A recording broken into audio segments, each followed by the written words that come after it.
Surprisingly enough, I could see pretty well through this thing. Nice. Right. Hold on, let me... Looks legit, man. How much did it cost you? 200? Nah, like close to it though. Like 140, 150 too.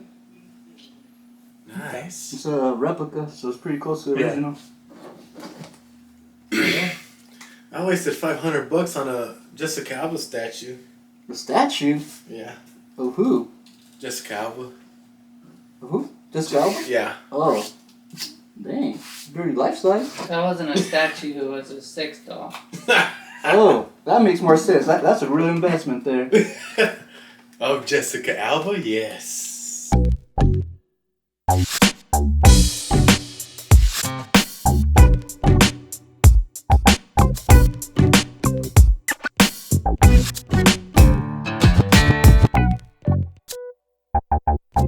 And this episode is sponsored by MyRNF. Take the test. Find the details in the description below.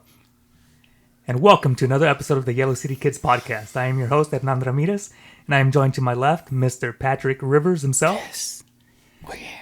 And we got two special guests today. We got Jose back in the podcast. How you doing, man? Doing good, man. How you been? I've been great. Living life. Living life. Yeah. And if you haven't noticed yet, we have a mystery guest from outer space, unable to tell us his identity due to the laws of his creed. But I feel like he will make an exception soon enough. How you doing today? I'm doing good. How about y'all? We're good. Living life. So what's up? How are you gonna reveal to us who you are, or you're gonna? In due time, I will. In due time. In due time. Okay. All right. Go. So, Mr. Mandalorian, tell us a little bit about yourself. Or is it Mandalore? It is the Mandalorian. Mandalorian, right. I am here to follow the creed. And this is the way.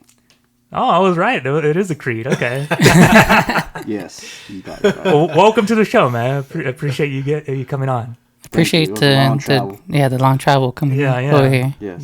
How many light years away? I'd say at least a 200.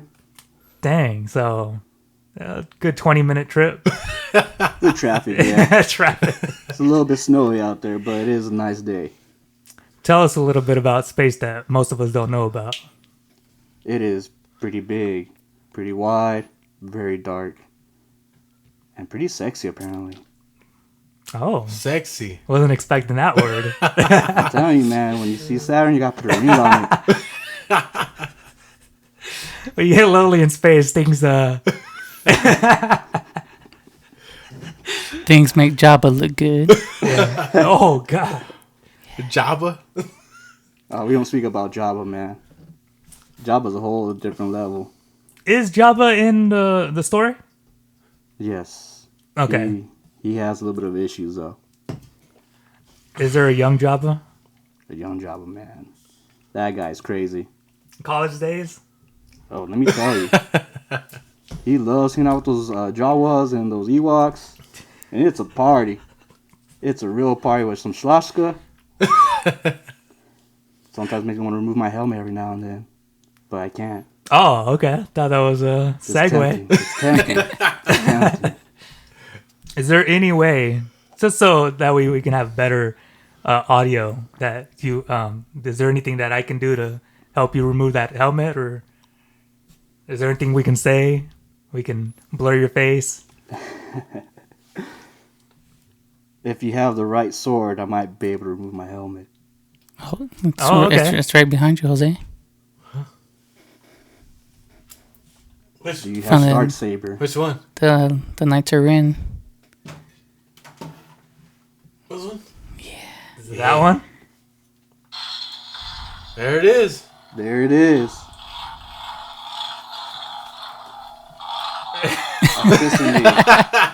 Oh, okay. Thank you. Yes. Thought you were going to kill me. I don't know you well enough yet to kill you. Right. It's not part of my bounty yet. All right. But this is nice. This is nice. And is that enough to reveal Yeah. who you are? All I right. think so. Here we go. Drum roll. Mine only goes for me. It's a little dangerous. Don't poke your eye out. poke your eye out, kid. Yeah. Drum roll, please. I need Oh, drum roll. wow. Some Star Wars theme. I don't know.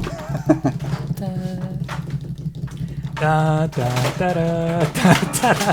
The Imperial March. I mean, that was a red lightsaber. Isn't that what? All right, here we go. Mr. Antonio, your local actor. Yes. Hi, how's it going, everybody? That thing was hot. Woo! I'm already sweating. Yeah, How's it going, everyone?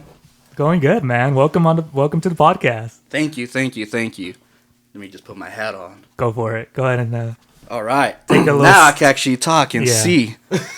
take a little sip and get ready for a good amount of talking.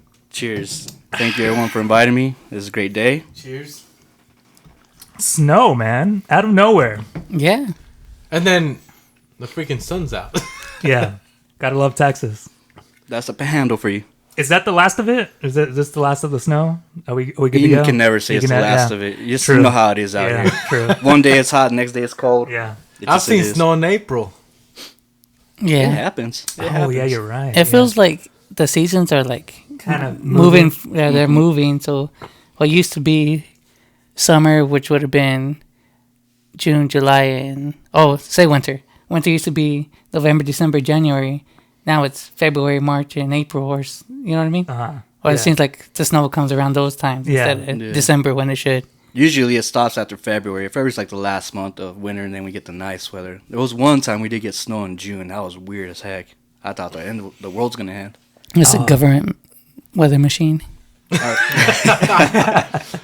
All right, someone was had really bad dandruff that day. Yeah, there you go. That's what it is. Mm-hmm.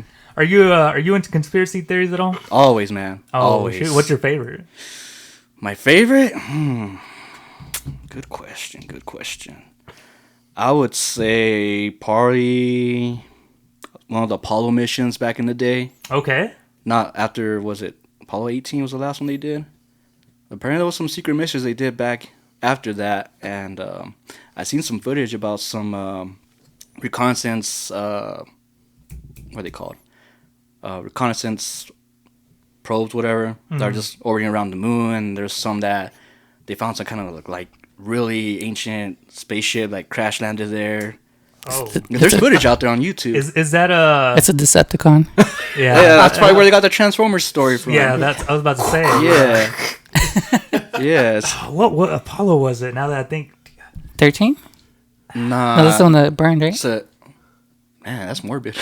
Yeah, that Go was straight to death. that was the one with the teacher on it. Oh, wait. The one that burned or the one that blew up. That's Columbia. Oh, you're talking about, that's more modern. You're talking No, about the no, space no. shuttles. No, there was one that messed up while it took off.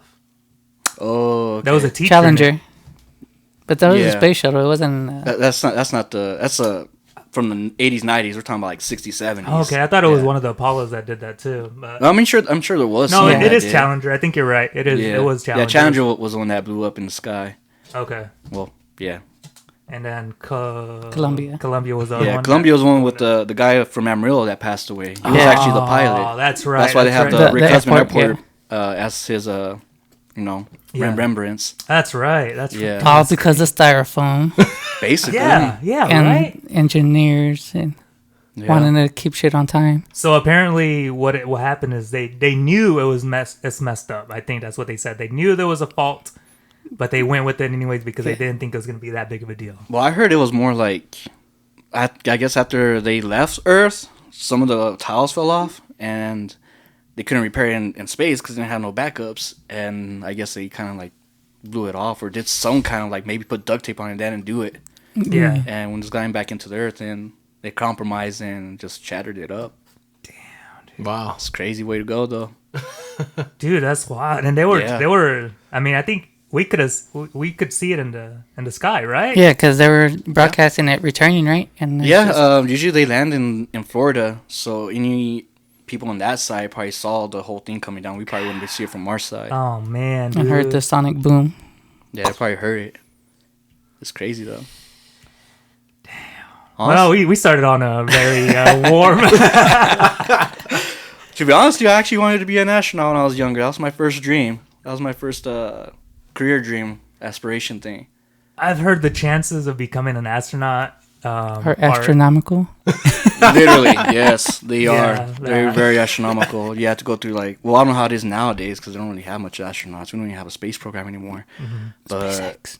oh, I mean now, yeah, I got private industries. That's Right. Space that's a whole Force. different thing. The whole Space different thing. Force that Donald Trump made. Donald Trump. Yeah, You got to be ready for Galaga, bro. Oh, real man. life Galaga. Space invaders. Yeah. Yeah. But yeah, the chances are supposed to be like 0.001% Yeah. or something like that. Yeah. Like back in the day, you literally had to be a pilot. You had to be a pilot, go through the training to the Air Force. You literally had to go through the military to be considered in NASA. But I guess nowadays it's different. Like, sure, you can still be a pilot, but there's also people that aren't actually pilots, like actual scientists that do other experiments stuff. They're not. Their forte is not flying a plane. Yeah, I But think there are a lot of engineers and stuff like that. But they go through the whole same training, like the gravity forces, like centrifugal force, like roller coaster stuff. They Yeah. gotta go through the G's and stuff because it's crazy out there. I can imagine all the kinds of Unless, exposure. unless you're an oil driller, like on Armageddon. Right. Okay, Michael There- Bay. There's Okay, Michael there's Bay. some exceptions out there. Right. There's some jobs. That They're actually thinking of doing that kind of stuff. I mean, they have some pros that freaking some they'll hit like meteorites and trying to push the I guess the destination from hitting Earth. yeah. So there's different kinds of wild experiments they're trying to do to save the Earth if there is a chance that we're gonna get hit again by an asteroid. I wonder if we're gonna like. I don't really see the whole Mars thing really. Man, that's because I know a lot of people that are like they have this daydream or this dream of going and doing that, right? Like even Elon himself said it that it's not gonna be easy. It's gonna be hard. People Oh, are yeah. gonna die. Oh, Like for it's sure. gonna be like the Wild West again, or not the Wild West, but like it's gonna be like just All West in space. yeah. Space Western. There we Space go. Western. We Yeah, got the there we Space go. Western going. There we go. But 1883 got nothing on us. yeah, I mean, you got to realize you're going to a planet with like nothing. It's Yeah. nothing like Earth. Yeah, you can't call Yeah. Uber to pick you up. Yeah, so I'm pretty sure a lot of people have that daydream where they're like, "Yeah, I'm gonna go and colonize Mars," and then like you don't realize how stupidly difficult it's gonna be. Right. Yeah, I I can't. don't know. Would you ever go to space, Jose? Yeah. Yeah? What planet would you like to visit? Oh god, don't say a gas planet. Don't say any of the gas planets. This is your moment. Don't. This is your moment, this is your moment, Jose. Uranus. And why? I don't know. That's the only one that catches my attention. Is it the color of it? Is it the blue one? Is Uranus blue? It's because There's two blue ones, Uranus 'cause- and And Neptune. Neptune. All right. it's because Uranus. That's why he wants to go. Yeah. Y'all say Uranus or Uranus, It's Uranus. right? Uranus. Right. We grew up saying Uranus, so Right, and they never corrected us. Yeah. But apparently it was Uranus. Never corrected us. Like Ever. we just kept saying Uranus. yeah, Sounds like even you as wrecked kids. them. They did a Futurama joke on that once. They did change the Futurama's name of it. great, man. It's coming back. Did y'all hear about that? No. They're bringing it back, but this time to Hulu. But the controversy right now is they're not bringing back the Bender voice, the original actor. Ooh. Why is that? Don't tell me they did like a Twitter crap thing. No. That guy's legit. I guess because they couldn't afford him or some kind of Okay. negotiations talks came down. Now they're trying to do like a whole, what's it called? What are they called? The signature thing is trying to protest. Oh, petition. Yeah, petitions. They're trying to petition him back in. But he's one of the main stars. Most of the time you watch Futurama because of Bender. I mean, Yeah. he's a lovable guy. Yeah, Bender, Fry, and Leela are Exactly. pretty They're much the main yeah. cast. I like Zoidberg though. Oh yeah, Zoidberg is funny. Zoidberg's dope, too, yeah. Zoidberg. Yeah. Why not Zoidberg? Hey, I forgot him. Yeah, I forgot him. My bad. Forget about Yeah. him, man. But he's funny. Nah, yeah, he has a lot of great episodes. Yeah. The one where he has to mate and then he finds out that if you mate, you die. Oh, As a species yeah. or something like that. That's vicious, man. That's vicious life. It's so the comedy's so good, dude. I Yeah. think it still holds up. Oh yeah, I mean, Futurama is one of the smartest comedies out there because it's actual nerds that made the show. They had legit PhDs and stuff, so all the stuff they did in there actually made sense. There was actual science into it. So that's what makes me like it because it's just like it's smart comedy. It's not. Yeah. It makes you think about it and it had a good storyline too. I mean, the tearjerker is the one Jurassic Park. Oh, That one's a legendary episode. wait, Jurassic Park? Jurassic Bark. Oh, yes, okay, With, yeah. Fry's dog. Yes. Fry's dog. Oh, my God, man. Oh, man, That's a sad one. That's the one. It hit my heartstrings for Y'all sure. know which one we're talking about or no? I never watched Futurama. Oh, man. I've seen Futurama, but I never seen that. You should watch that episode. Yeah. I don't want to ruin the ending. Same. It'll get you, man. It'll make the strongest man cry. Yeah. For sure. Yeah, check it out.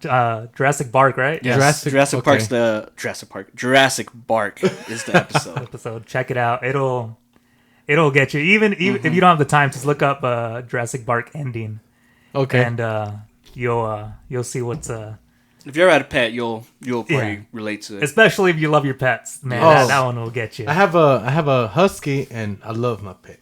Oh man, that's gonna make you cry. Oh, your husky's It's so gonna- happy right now, huh? Because Oh, of the snow. she's running around like crazy. She wants me to play She's with her. home. And I'm like, dude, it's too goddamn cold out here. But that's their environment, though. And she's like, come on, let's play. I want a husky one day. If not a corgi, one of those two. Are huskies the ones that are closest to wolves? Yeah. Yeah, Yeah. yeah. They're actually the very closest, I don't know how you would say, like family-wise, Like Siberian husky or like the dire wolf or something like that. Siberian husky. Yeah, nice. Those are nice. I read an article a while back that said something like there's not really that much of a difference between a wolf and like a dog. Like I think it's like a 3% difference in Yeah. and something. I can't remember. I read that thing like 2 years ago. So That's legit though. I can yeah. believe it. yeah, that sounds crazy. I don't know how we look at an animal like that and be like, yeah, I want that to be my friend. I want that. I want that lion to be my Yeah, friend. how come we didn't choose lions? How come over there in Africa they don't have domesticated lions? I mean, Or like, well, I guess the cats maybe. I mean, they can technically, but I mean, they're still gonna be, they're still gonna be wild no matter Yeah. what. It's like trying to raise a jaguar and a freaking Fiona and hoping that it doesn't eat the cat's neighbors. I wonder. Cat's neighbor. I wonder if the somebody cat's did name. try to do Yeah. that, like like try to domesticate other animals that are just you're not able to. I wonder there's like a story out there that like I've seen somebody trying to domesticate a hyena. Oh yeah, they do that. Oh my god! Africa, they do that. Isn't that like one of the worst animals you can try to domesticate? Because those things are like No, they ferocious. can't. Yeah, Other than like a badger, I guess. badgers don't give a damn. Yeah. What would be an exotic animal y'all would want to domesticate? A lion. Rawr. Nah, even if it was like the best lion, Yeah. most obedient lion, I'd be terrified. I don't. Day. No. Man. An ostrich. An ostrich. Okay. Okay. That's doable. That's manageable. Yeah, I think ostrich. I think you can Yeah. ride them too. Yeah. Yeah, you can. Just don't hold on to the neck too long. 'Cause they might like that a little bit too much. They might like that a little bit too much. I don't know, man. I might be one of. It's a boring answer. I'm probably gonna say like a hawk or something. You know? hawk. Yeah, Yeah, that's you pretty cool, though. Gotta get one of those. Yeah. You know, what I don't know what do they wear, like gloves or something? Yeah, they wear leather gloves so those Yeah. talons don't Yeah. get to you, you know? They're sharp. Yeah, Their tails are what, like 3 inches? It depends on the hawk. Like golden hawks I think are the biggest ones. They're actually bigger than golden eagles. Or no, it's golden eagles and golden hawks. The ones are like the biggest ones. They're like 16-foot wingspan. That's Huge. wild, dude. And then they go down like nothing, man. Like 100, like what, 100 miles per hour down? I honestly don't know, but I'm sure they would be. 80, something. Oh, man. Right. How about you, Patrick? I said an ostrich. Oh yeah, sorry, my bad. You didn't say anything, right? Yeah. Oh man, this is gonna be the most unexpected answer, but I would want a Spinosaurus. I never said about living animal. I said exotic. Okay. A Spinosaurus. Yeah. I know quite a bit about dinosaurs because when I was growing up, that was my shit. Yeah, what was your favorite one? Or maybe a Stegosaurus. Anything with spikes. I like Yeah. spikes. That's kind of wild that they just naturally grew spikes. That's There's a reason for it. And Though. then, Yeah. like, ain't a spike? Ain't it bone? Is that what it is? It's a bone. It would have been, Yeah. right? Yeah. Yeah, it's like how you see So you fishes. just grow Kinda like- sharp bones. Kind of like a rhino has the Yeah. horn. Yeah, Apparently that's not bone though. It's hair. hair. Mind blown. Okay. Yeah. What? You want me to explain that a little bit? Sure, So, go for it. What?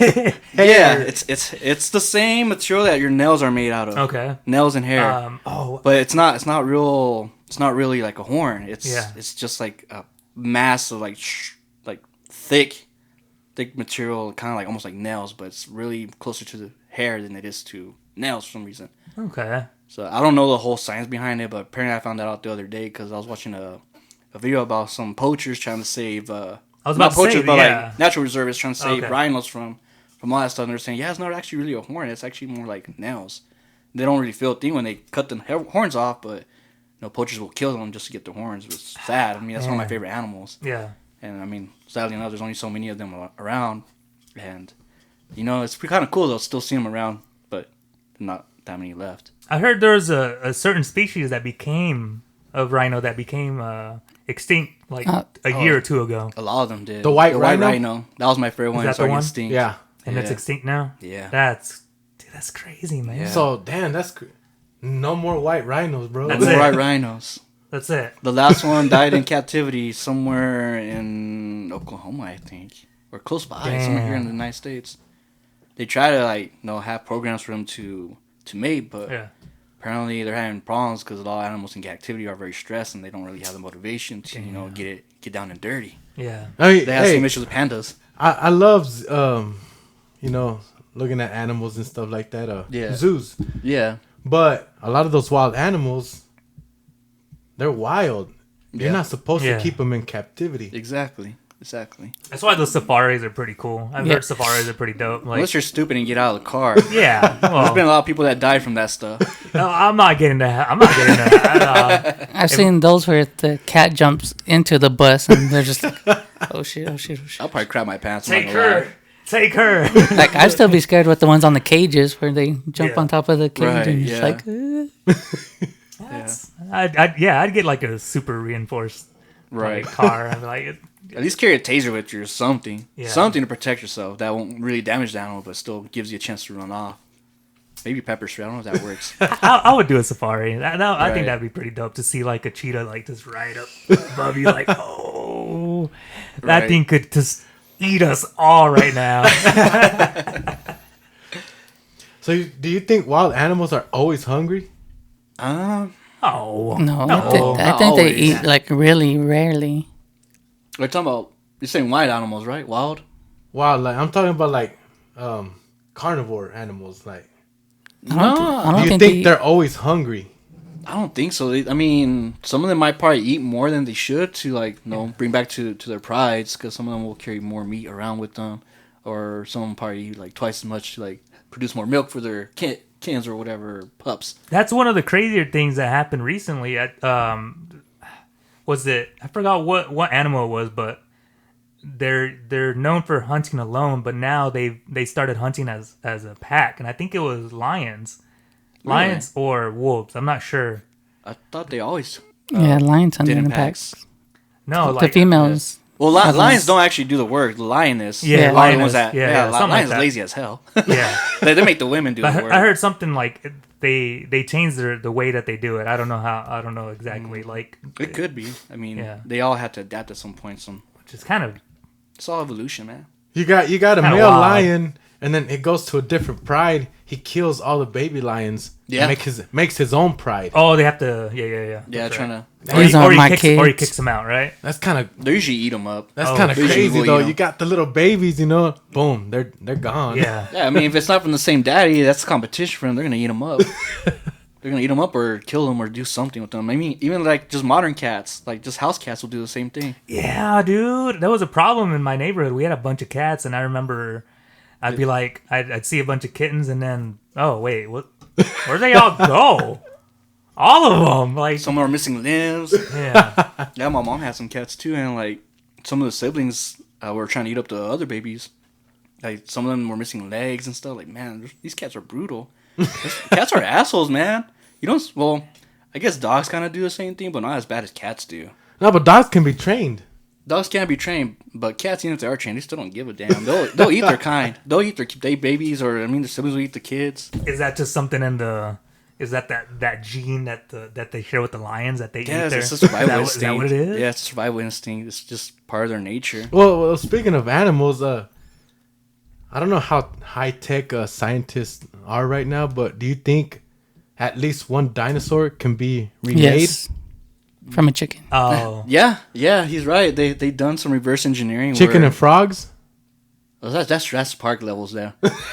I thought Jurassic was Amberstone or something like that. Oh, the ambers? Yeah. Um, No, they found it in yeah. amber, right? Yeah, Yeah, they found a okay. mosquito With the in mosquito. amber. Okay, there we go. But anyways, yeah. Apparently, the closest relative to dinosaurs is a chicken. Exactly. Or, yeah, right? Chickens Yeah. and technically birds are still modern dinosaurs. Okay. Yeah, saying that's why the T-Rex has little arms because he more than likely had wings.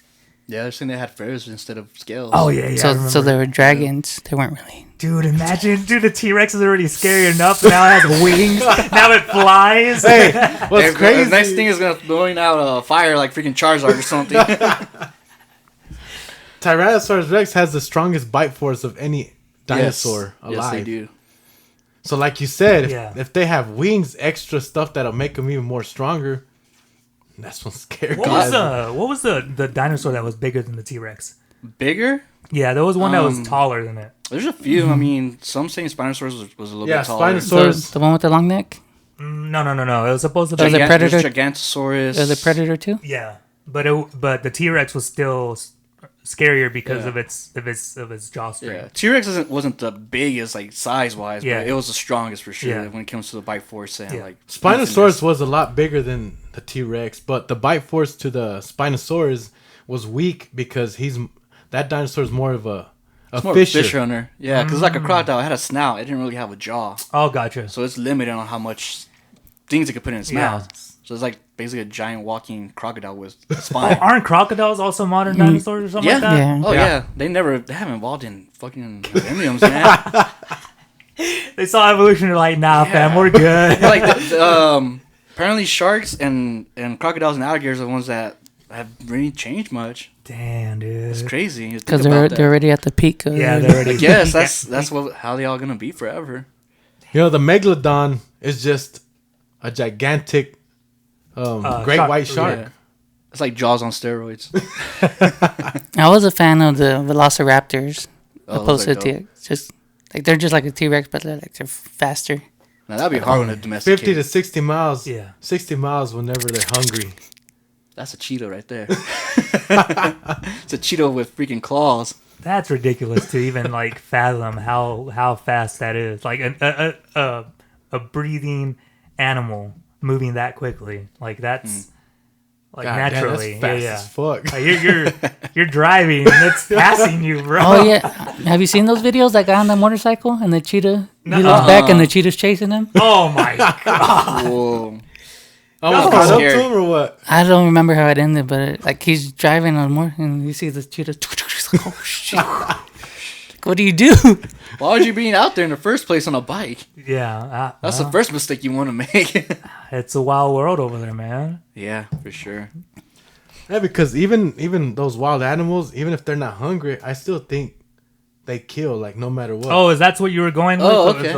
like they were They always just hungry. overkill. Some of them just yeah. overkill just to kill. I'm sure they have their reasons sometimes, like, rival gangs, rival packs might come by, or like I was saying earlier, it might just be some siblings out there they don't like. Maybe you pissed off uncle so much he ends up eating you. You never know, man. So Those are crazy. why do you think the lion is called the king of the jungle? He's not the biggest or the strongest because you got what do you call it? A giraffe. You got Elephants. elephants. But Why is he king of the jungle? Kind of like the same thing with the T-Rex, right? It's like it's not. It's the attitude and confidence. Yeah, I would say that. Yeah. Because, I mean, a lion could still be beaten up by a pack of hyenas. Oh yeah. But a hyena by itself cannot take on a lion. Yeah. So, Nobody I mean, messes with the badger though. Oh, badgers don't care. Yeah. They'll try to attack a lion no matter what. Yeah. I seen some videos like that. They're all bleeding out. And the freaking lion's trying to play with them. They're still trying to. Mongoose can beat the fuck out of the most venomous snake. I heard Oh, that. Yeah, yeah. I heard they don't really. They're immune. They're or immune to something, Yeah. something like that. Yeah. I want to mess with the mongoose. I mean, I'm thinking the snake is gonna beat the shit out of this motherfucker. You know the most fearless animal? That little chihuahua back there. Dude, chihuahuas are brutal, man. I'll hear them arguing Ankle with biters. I'll hear them Yeah. barking like they're fighting with the dog at the fence. Yeah. They're just barking at each other. It's like, "Rawr, rawr." I was like, what the hell's going on back there? It's a huge ass dog that my little ass chihuahua barking, trying to fight through the gate. It's the small man complex, I Yeah, think. that's what it is. I had a teacup chihuahua. That little son of a bitch was always tough as fuck, bro. Dang. What's his name? I called him Little Smokey. Smokey. That's not the most intimidating name for a teacup chihuahua. Nah. That's surprising. I'm surprised you didn't have a pit bull. I know, right? I love that's- pit bulls. That's supposed but- to be our animal, or that's supposed to be our breed of dog of choice. Every Mexican. Hey, what's crazy is people perceive it as a mean animal, but True. it's not. True. It's the way you raise it. Yeah. Yeah. I came across a pit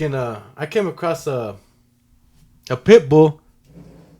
This motherfucker would feed it cheese. Who the fuck feeds a dog cheese?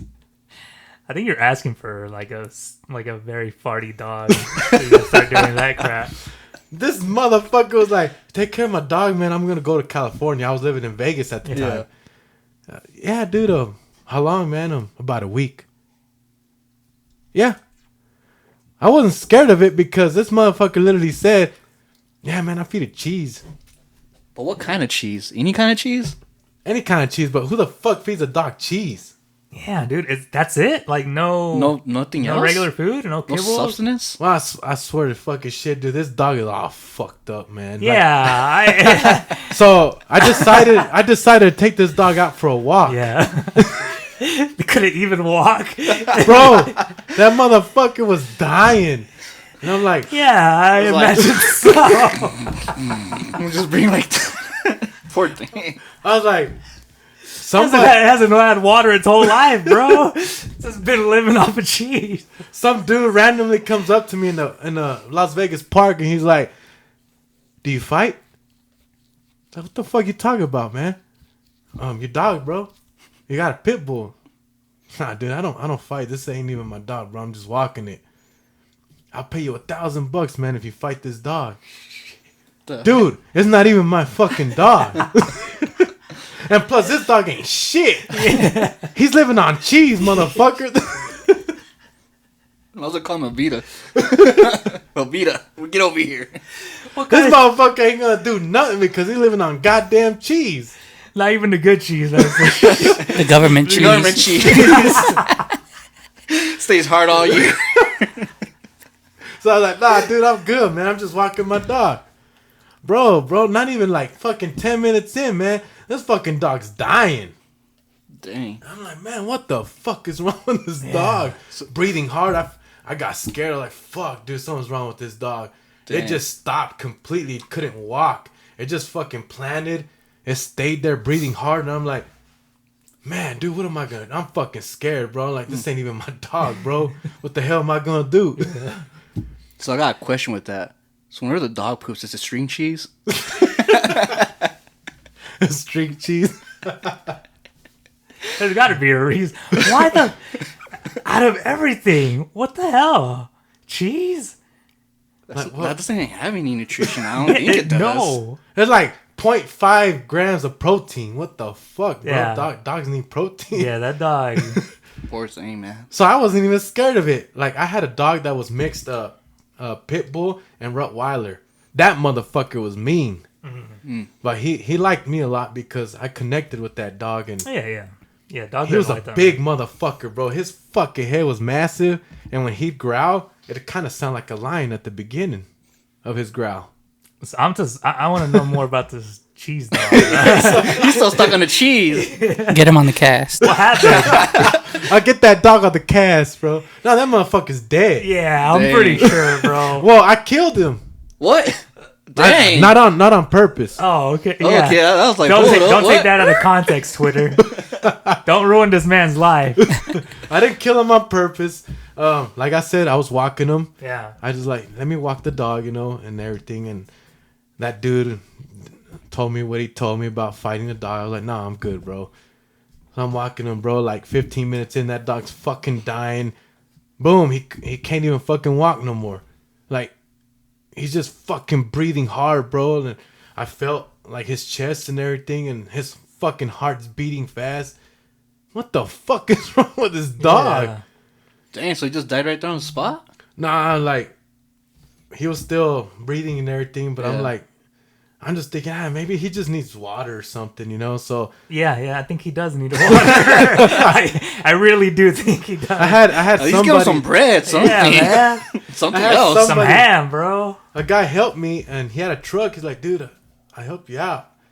So we put the dog in the truck, and we took him to the house, and I was like, hey, I appreciate it, man. So I took him to his yard, and I put water. I try to give him some water and everything, and the dog wasn't just having it. So I'm like, fuck, man, what the hell happened to this motherfucker? So I left the water there, and I put food, and I'm like, okay, you'll be all right, man. You got food and water. I got to go to sleep. He was my neighbor, so I just went to my house, went to sleep. Next day, well, actually, that owner showed up that night. Dude, at fucking 4 in the goddamn morning, this motherfucker's hit me up. I'm fucking dead asleep. Hey, man, what's going on? Hey, dude, my dog's dead. What the fuck? Man. What'd you do to my dog, fool? Wait, did you? There was only one day that you took care of it? Yeah. Yeah. It's hyperventilating. Dude, that is the worst. Bro. That's like he set you up. You're the worst dog sitter in the fucking world. So he's fucking. He's not mad, but he's like, come help me. Dude, okay, I'm getting up. I get my clothes on, and I'm like, fuck, dude. What the fuck happened? How the fuck did that goddamn dog just die? Talk about sticky situation. Yeah, literally. that's one hell of a story. Fucking Oh, dog. I was about to ask you too. How'd you explain that to the owner when the dog was dying? Well, it's because my owner got home, and I was asleep, and my homeboy was living with me. He's the one that told me, hey, dude, he wants to talk. He's here, and he wants to tell you about the dog. Shit, what happened? Fucking dog's dead. Oh, shit. I feel so bad for laughing. I'm so sorry, guys. Wait, did you end up telling the owner about the other guy wanting to fight the dog? Nah. Okay. I was like, don't tell him that. He's gonna think like, what'd you do to my dog? Yeah. But, like, I'm still thinking to this day, how the fuck did the dog die? Yeah. You still wake up in the cold sweat? What the fuck happened to him? Wait, is this why you don't like cheese? No. Wait, do you like cheese still? Yeah, Okay. I like cheese. Monster cheese, that's good. Gorgonzola. What was the name of the dog? Oh yeah, what is it? Yeah, so we can Peanut. say rest in peace. Rest in peanuts. Rest in peace, peanuts. Don't say peanuts too fast. But you look at the dog, and he looks mean as hell. Yeah. The nicest motherfucker ever. Well, of course, you're feeding it goddamn cheese. What the fuck do you expect? I guess you could say he's a cheesy guy. It's a cheesy dog. Yeah. But, I mean, I don't know. In y'all's preference, like, how do you think he died? Anything that has to do with the it's heart, just- maybe? Cholesterol? You Cholesterol? pretty much told us how he died. It's probably just out of shape. Yeah. Yeah. And then probably all that was clogging his. Like you got cholesterol, you got to yeah. you got to think about it like this. Like the food that we eat is made. It's like for humans, right? It's taken into consideration how most of us are. digestive Like how wise. the size that we are too. So when you give a dog the same thing, you gotta think about it. That slice of cheese isn't just a slice of cheese. It's a bigger, like it was made for a human. Now you're giving it to this tiny little animal, and so the bad stuff is gonna hit harder. I would think, So I think that has something to do with it. I would think so. What if the dog was lactose intolerant after having so much cheese for its life? Maybe he Can get you an allergic die reaction. from? Can you die from lactose intolerance? Can you Well, I mean- keep going and going? Eventually, you just I'm sure, like, sometimes, I don't know if it's just anyone. I hear people sometimes get really constipated with cheese. Maybe Yeah. that's what it was. It got bloated up so bad. And oh man. could be a good theory. I might have drowned him too. Maybe there's a dog scientist out there that can tell us. Right. Any vets out there, put in the comments. Tell us what your theory is of the dog. Every Mr. comment, Peanut. every comment's gonna be like, "It was the cheese, idiots, of course." Like, what? It was a What cheese. else do you think it was? We're trying to do a forensic investigation. We gotta know what kind of cheese is the culprit here. Was it? We're the CIS people. We're all looking at the Crafts- dog, right. and this craft is a singles. bunch of craft singles. I wonder The what 24 killed this pack. The 24 pack. Next thing you know, they're gonna be banned and recalled, and we're not gonna have cheese anymore thanks to Jose's story about dogs and cheese. Oh, you're gonna ruin. Oh, yeah. You you're don't. gonna start a don't, slippery slope. don't say the brand because then you'll see the stock plummet. Yeah. You were saying something about the lion, like the dog sounded like the other dog sounded like a lion. But did you know that in the MGM Oh, the lion. From, The lion? Yeah, the logo. Yeah. that it's not really a lion's roar, it's a tiger's roar mixed with like a dog or something. Oh, Because lions' roars aren't that badass as you think they are. It's all audio effects. Ah. That makes sense, I guess. I But I did know that the original line was like I think I saw like a picture where it's like It's tied to a table like that. Yeah. it was tied to a table.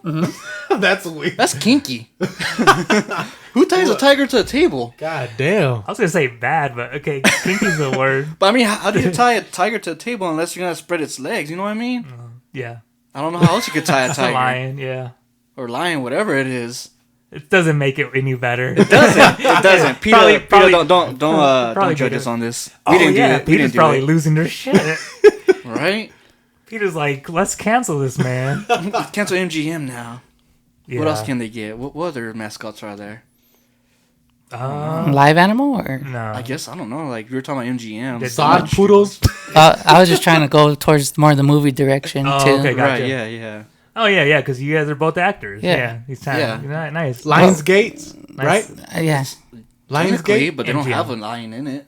They just have the name. Yeah, they just have the name. Because I think Lionsgate's was it like a Spike or something like that? Because they do mostly horror movies, from what I know. Really? Okay. Mostly. There's like horror movies, suspense, and Thrillers. And all, thrillers. yeah. Okay. That's all I can remember when it comes to Lionsgate. Like 13 Ghosts, that's a good one. Okay. Yeah, you're right. 13 Yeah. Ghosts, Hostel. I can't remember some other ones. Oh, Hostel. Yeah. Yeah. They do. Saw. Saw is a Lionsgate film. Really? Oh yeah. Because it's that and then Twisted, whatever. Twisted Productions. How Yeah. long have you been in the acting scene? With have you always lived in Amarillo or no? No. Amarillo's like my second town, really. I grew up here in Bovina, next door, actually. Okay. And in the summers I spent in Amarillo with my father, living with him and working and stuff. Honestly, man, I started acting when I was in middle school doing theater work in Spanish classes. And it's funny because I was like one of the ones that would like, I guess I was like more a method actor. I would actually go all out when it comes to my character. There was some scenes where I literally had to like fall and hurt myself on the floor, and you'll feel the impact when you're in the theater, like watching me, and like everyone's like ooh and stuff like that. I was like, I kind of live for that kind of reaction. But yeah, I guess it started with theater and just doing Spanish skits, funny, mostly comedy stuff, and I mean I kind of just started liking films since I was a little kid. I guess I'm a big film buff. And I went to art school in Dallas, the Art Institute of Dallas over there, and I learned more about filming and acting. I was mostly going in there for actually animation, media arts and animation. So that was my forte, is just doing that kind of stuff, storyboarding and doing films and things like that. And I got a good grasp of how the industry works, how the pipeline stuff and all that is. And I made some cool connections, and I just fell in love with this since, and like I work both sides of the camera. Honestly, I'm also an actor, I'm also a filmmaker. Every month I do some commercials for my boss in real estate, so sometimes you'll see them. They used to do them on the TV, but it got so expensive we started cutting that off. So now we're just doing YouTube, and I have some projects coming along soon on my own little series that I'm working on, and some film projects along the lines too. But right now I'm more to the pre-production stage, just trying to get my equipment and finishing up scripts and stuff like that. So. Yeah, I'm always involved when it comes to film industry. I'm always doing both sides, behind the camera and in front of it. How was school? How was art school? Because that always seems like kind of It was fun. It was one of my best moments in my life. I met some great people, very talented, fun mentors. A lot of them were strict too. I mean, they kind of had to make sure that you're groomed for the industry because it's very, very cutthroat, man. Oh right. Yeah. when I first started, it was a promising industry, to say the least. And then halfway in, uh, companies like Disney or like the big corporations started outsourcing more jobs outside the United States because it got so expensive with taxes and stuff like that. So now you're trying to graduate and you're now thinking about, okay, not only do I have to compete here in the United States, but I have to compete with someone in India and China that will do the same amount of work for a fraction of the cost. So at some point it becomes unrealistic, and the high turnover rate's very big when it comes to filmmakers and production and stuff like that. It might change now. I hope it has. But it is a tough industry. I like to think I'm kind of hopeful that the industry is going to a better. I think we're in the beginning phase of a sort of, not to be a little romantic about it, but like a renaissance, where I think YouTube told everybody that you don't need Hollywood. Yeah. You don't need a big old production team. I mean, Yeah. you do need a team, but you don't need to go to LA. You don't need to, I mean, even some of the bigger shows now, they're not, like you said, they're shooting in Atlanta now. So, Yeah. that's not Hollywood. I mean, maybe they're still tied with it, but I don't know. That's kind of showing to me that there's, I think there's room for more independent people to start shining now. I think that's what the future of filmmaking. That's what I'm hoping, because I want to be a filmmaker myself as well. Yeah. And I think the better future is going to be where everything's more decentralized, where it's not just Hollywood that has all the power. Oh yeah, social media is very powerful tool nowadays. Because how you're saying, it's not anymore about how good you are of an actor; it's more how much of an influencer you are. Because half the time, they will hire an influencer more than a professional actor because they already have followers and it's easy marketing for them. Right. If you think in that sense, like for a production crew, like I can't remember the most recent person that was a big influencer that was on the film, but it has changed. Same goes for the music industry. Like you don't really need us. Want to take a break? Go ahead. We'll keep going. Okay, we'll keep going. All right. But go ahead. What was I at? You were talking about the movie and sound industry. You just said Oh, music. You yes. just Yeah, mentioned music industry. Yeah. Yeah, the film industry, music industry nowadays has changed so much. Like people could become their own producers now. They're producers. Basically, they don't need an agent anymore. Right. Just your workshop at home and you're good. Yeah, we talked about Russ in another episode a few episodes back. How he pretty much. What? I'm not a big Russ fan, but go. Oh, I know, but don't worry, I'm not either. But I think he did change the outlook that a new artist should have, a new not outlook, what is it, a perception at the industry, that you can make it on your own. Yeah, and I think that the future should be the same for independent filmmakers such as hopefully yourselves. It is. I think it is exploding a bit. It's slowly doing it because of the pandemic and stuff. But people are still making their own stuff. Indian films are getting more recognition, and it's just a new generation. All the traditional directors, like Ridley Scott, Martin Scorsese, and all that stuff. I mean, they're getting old. They're not going to be filming forever. And now there's a new up and coming younger directors. Like one of my favorite ones is Robert Rodriguez. I always love Ridley Scott. He's been always one of my favorites. He's made one of my favorite films, like the movie Aliens. Oh yeah, the sequel, both the first and the sequel. Like it was one of those movies. Well, he'll probably edit that out. I don't know, maybe you not. can't edit that out. It's all right. I mean, this It's what we all are. good. It's all good. And welcome back. You could have closed the door, man. When you're raising the bar.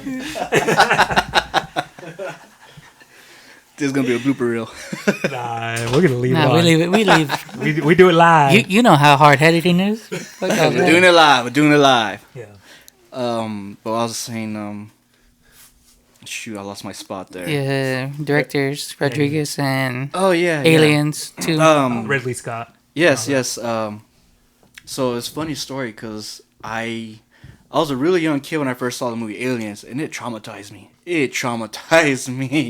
I was afraid of the dark for the longest time, but I came to a point where I grew appreciation of the film because it affected me so much. Right.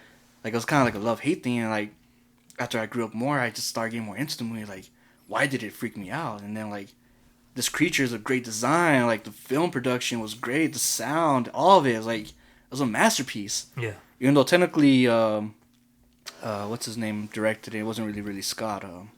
Oh, it was Rubik. Is it Which one? Rubik or No, it was shoot, I forgot his I name. I got should you. know this. I should Okay. know this. It's sad that I forgot his who am name. I? Who am I? James thinking? Cameron. James Cameron. Oh, okay. James Cameron did the sequel, Oh, okay. and yeah, just thinking about it, like I'll be laying down in my bed and I see the corners like maybe there's an alien right there that's gonna try to attack me or a face hugger, you know, it's gonna Yeah. kill me. But I just grew appreciation from it since. Like it's just one of those movies where it influenced you so much, like it kind of just messed you up, but also made you better in a way. Yeah, it changed you. I mean, like, that's I collect alien stuff now. really. I have a lot of aliens memorabilia. I got I got my own alien queen. I got the little like I just have a bunch of stuff. Like it's one of my favorite films. Interesting question for you. Okay. And there's I don't think there's any right or wrong answer. Does every movie have to be like influential? Does it have to be artistic? Can it just be? Can somebody make a movie just to like? Who was it? Scorsese that said that Marvel movies are more Oh, of a theme I park. heard about They're not that, really. yeah. They're not really cinema. I mean, it varies. I mean, every movie has its own influence, regardless. There's always something that you use as a reference point or that inspired you to make this film or make it in the style that you want to do it. So, to answer that question, everything has some kind of influence, no matter what. Where Martin Scorsese says he doesn't believe it's film, someone else could say otherwise. Because Martin Scorsese does more like serious tone stuff. He does very gritty films, like very in your face stuff. Marvel is more like, you know, kid friendly, superheroes, usually some kind of antagonist, some things like that. So directors are always going to be critical about each other, which is great. There's nothing wrong with that because we have to be. I mean, we are our own worst critics, and in the film industry, you want to take constructive criticism like that to improve on. So with what Martin Scorsese says, it's not a bad thing. He's just saying like, I don't really understand this kind of style of filming, but I acknowledge that it's something that's very popular because if he didn't acknowledge it, he wouldn't say something about it. It's like, Right. why am I going to talk about Marvel? That's not my thing. I don't care. But he's brought it up because it brought his attention. So there's as the saying goes, there's no such thing as bad press or Bad publicity. bad publicity. Yeah, bad But publicity. in your opinion, like you know, you want to be a filmmaker. What are you going for? Like, I mean, are you going to Me? go?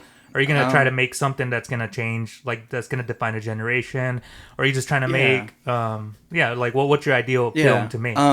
For me personally, I like to be a very influential artist, regardless if I'm a director or an actor. I want to more represent the Latino culture because there's not enough of it right now, but it's starting to boom, and I started noticing there's more and more diverse actors and more diverse stories. That's not just how's the best way I could put it, American based or stereotypical.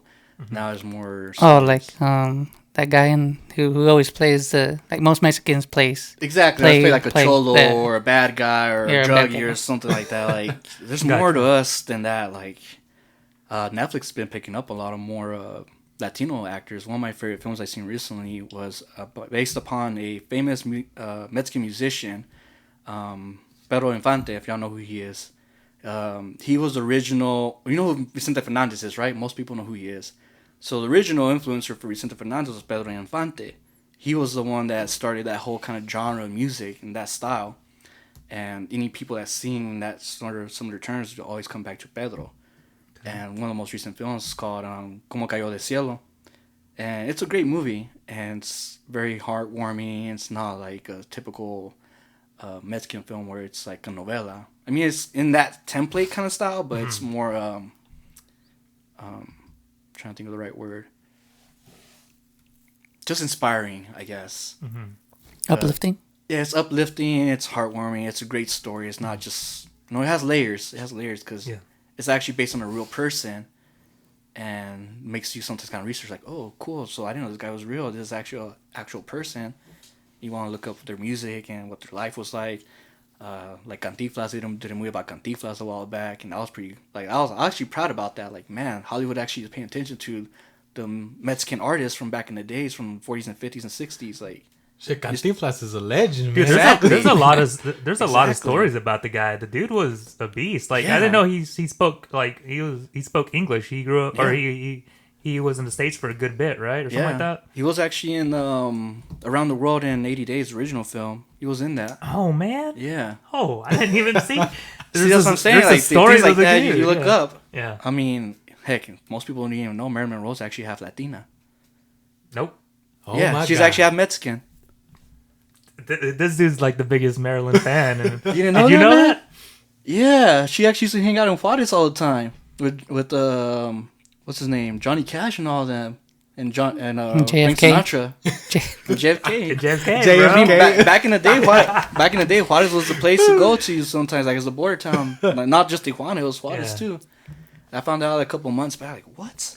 Mind blown, like, what? Yeah. She's Latina? She doesn't even look like it. Yeah. Hey, And- the Latin race is starting to come up because Yeah. the main actress for the new Scream, she's Mexican. Really? Yeah. Huh. What's her name? Isa. What's her name? Melissa? No, the Isa Gonzalez. Isa Gonzalez? Oh my God. Now, with that being said, I guess like, let's go a little more. No. You give Isa Gonzalez her respect real quick. Okay, go 3 for seconds. it. Yeah, go for it. No. I was saying you just moved on too fast. No, yeah, go out, pay the. I don't know who that is. I don't either. I don't know who this Isaac person is. You don't know who Isa Gonzalez is? He sounds I thought familiar. you did. But what was he up? What else was he in? She's on the. Or she? I'm sorry. Wait, it's a she? Isa. Oh, Isaac. I thought I said Isaac. Isaac. Like, who's Isaac. Isaac? Gonzalez? I know Ana de Armas. Now she's one of my favorite recent ones. Man, How do you yeah. spell Isa? ISA. IZ something. EAZA. I was way off then. EIZA. That's complicated, man. That's a complicated name. Gonzalez. She's very pretty. You see? Oh, wait, yeah. I think I know who she is. Oh, I've seen her before. Okay, yeah. Yeah, she's a baddie with the fatty. I had a question for you. What role do you prefer, the producer, actor, because like how Me? and Chris talk about things, but like I direct something, but I don't have the patience to sit down and write a whole script or nothing like he does. Right. I'm like, fuck all that. That's a good question. I honestly don't know yet, but I enjoy producing so far. Like I was saying, I do commercials once a month, and I usually, as a producer, I have to organize everything with our director, set up the script. Of course, we already have a location half the time, and just trying to. I mean, it's more challenging being a producer, I would say, because you have to organize everything. Director just basically tells them what to do. Once the producer already gives them the go ahead to let them do what they want to do. But I mean, in reality, I think I like more of the directing side because I actually have full control of how I want the vision to be set. Because as a producer, you just give them Do what they direction. say, You yeah. give them direction, but you don't really have the control of the camera movements. But you kind of tell them which way you want to have it done. But I mean, I like it all, honestly. I don't think there's a bad part of it. I had one more thing to add to that. I just lost it. Hold on. But speaking about Ana de Armas, did y'all know? I think it just leaked recently too. She's gonna be playing Marilyn Monroe soon Yeah. in a new movie. I She dyed her seen hair it. blonde, and she looks hotter than Marilyn Monroe. I'm not gonna lie. I'm not gonna lie.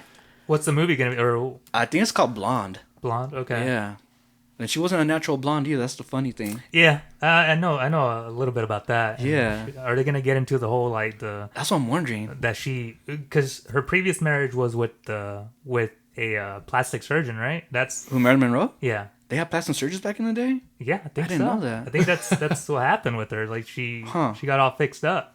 Huh?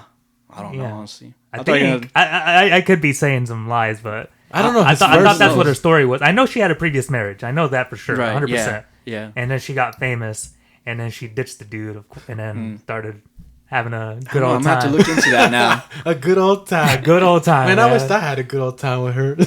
But see, that's another thing people are complaining about it too. Like, oh no, Marilyn Monroe's not Latina. Why are they picking a Cuban actor to play her out? Like, if you look deep into it, she was Latina. But I mean, she kind of hid it because back in the day, it was kind of like frowned upon, if Yeah. not full American. Interesting. Yeah, so she did hide it. But Yeah. she even had homes in Mexico too. So I think she still owns a home in Mexico, or I guess Marilyn Monroe technically is under her name. Yeah. But it's crazy the stuff that you look up when you're trying to like just research people just Yeah. out of boredom or just interest. I figured out my question.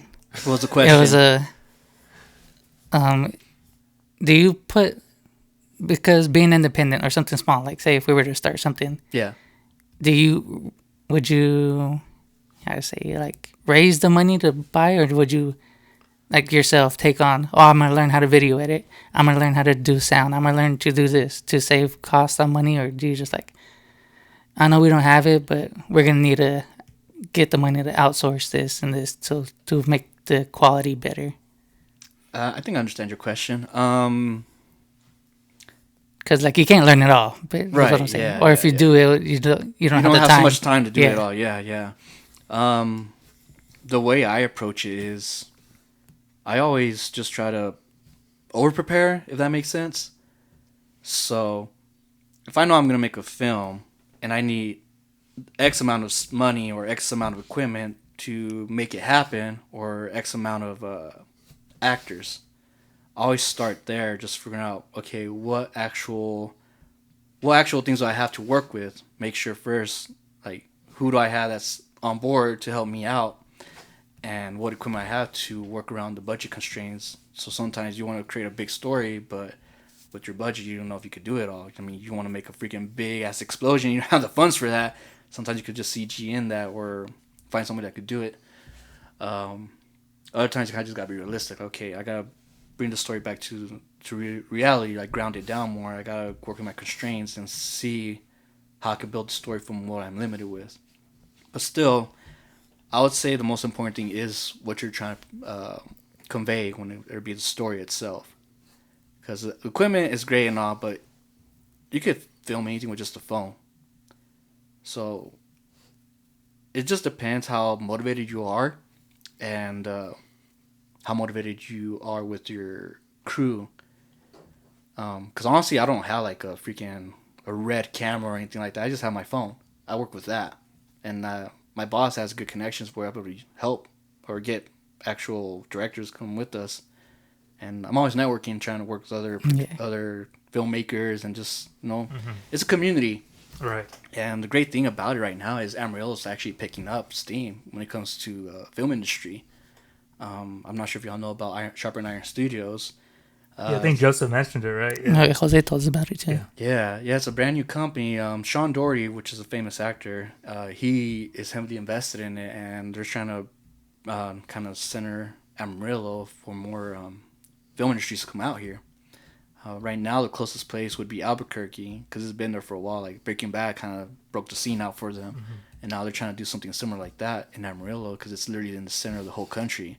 So it's like logistic-wise, it works out. It makes sense for a lot of filmmakers to come out here, and like we have different kinds of terrains out here. So people want to film westerns, or I guess westerns probably like the biggest thing would be here right now. 1983 was the closest, was the newest ones that came out here.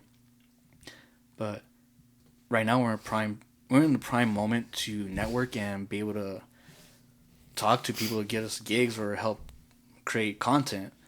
So I always start there is just networking, trying to find people to help you out and contribute to your vision or your dream, whatever it is. Because filmmakers like creating things no matter what. Even if they make money out of it or not, they just like to make things with their hands. We're all creative people. If we have something in our heads that we want to create, we just go and do it. We don't try to think too much about how we're going to do it. We just do it. Oh, yeah. Where do you find that balance of, like, getting people, like, say, him, like, oh, he's my friend, he'll probably do it for free. Mm-hmm. But, and I'd be like, oh, I could tell experience. I'd be like, oh, yeah, bro, yeah, you'll get experience with this. Or it'll be, or like, well, I don't have the budget to pay him or something like that. It would come back to networking, basically. You just want to make friends, and sometimes you're going to have to do things for free. That's how a lot of artists, we have to work for free sometimes. My first film was for free. Yeah. Oh, really? It's just, it's just experience, man. Go out there and do it. Yeah. Okay. I've done a couple of free projects. I mean, it doesn't hurt. I like just getting exposure regardless and just practice. Basically, I just go for practice and networking. The most recent thing I did released a few days ago was a Windstar commercial. Windstar Casino, y'all know that place? Yeah, I think I've seen a billboard. Yeah. I see it on it's a TV famous sometimes. casino, whatever. Yeah, I mean, I was just a background actor, but I was a professional blur, a very professional blur, as I put it.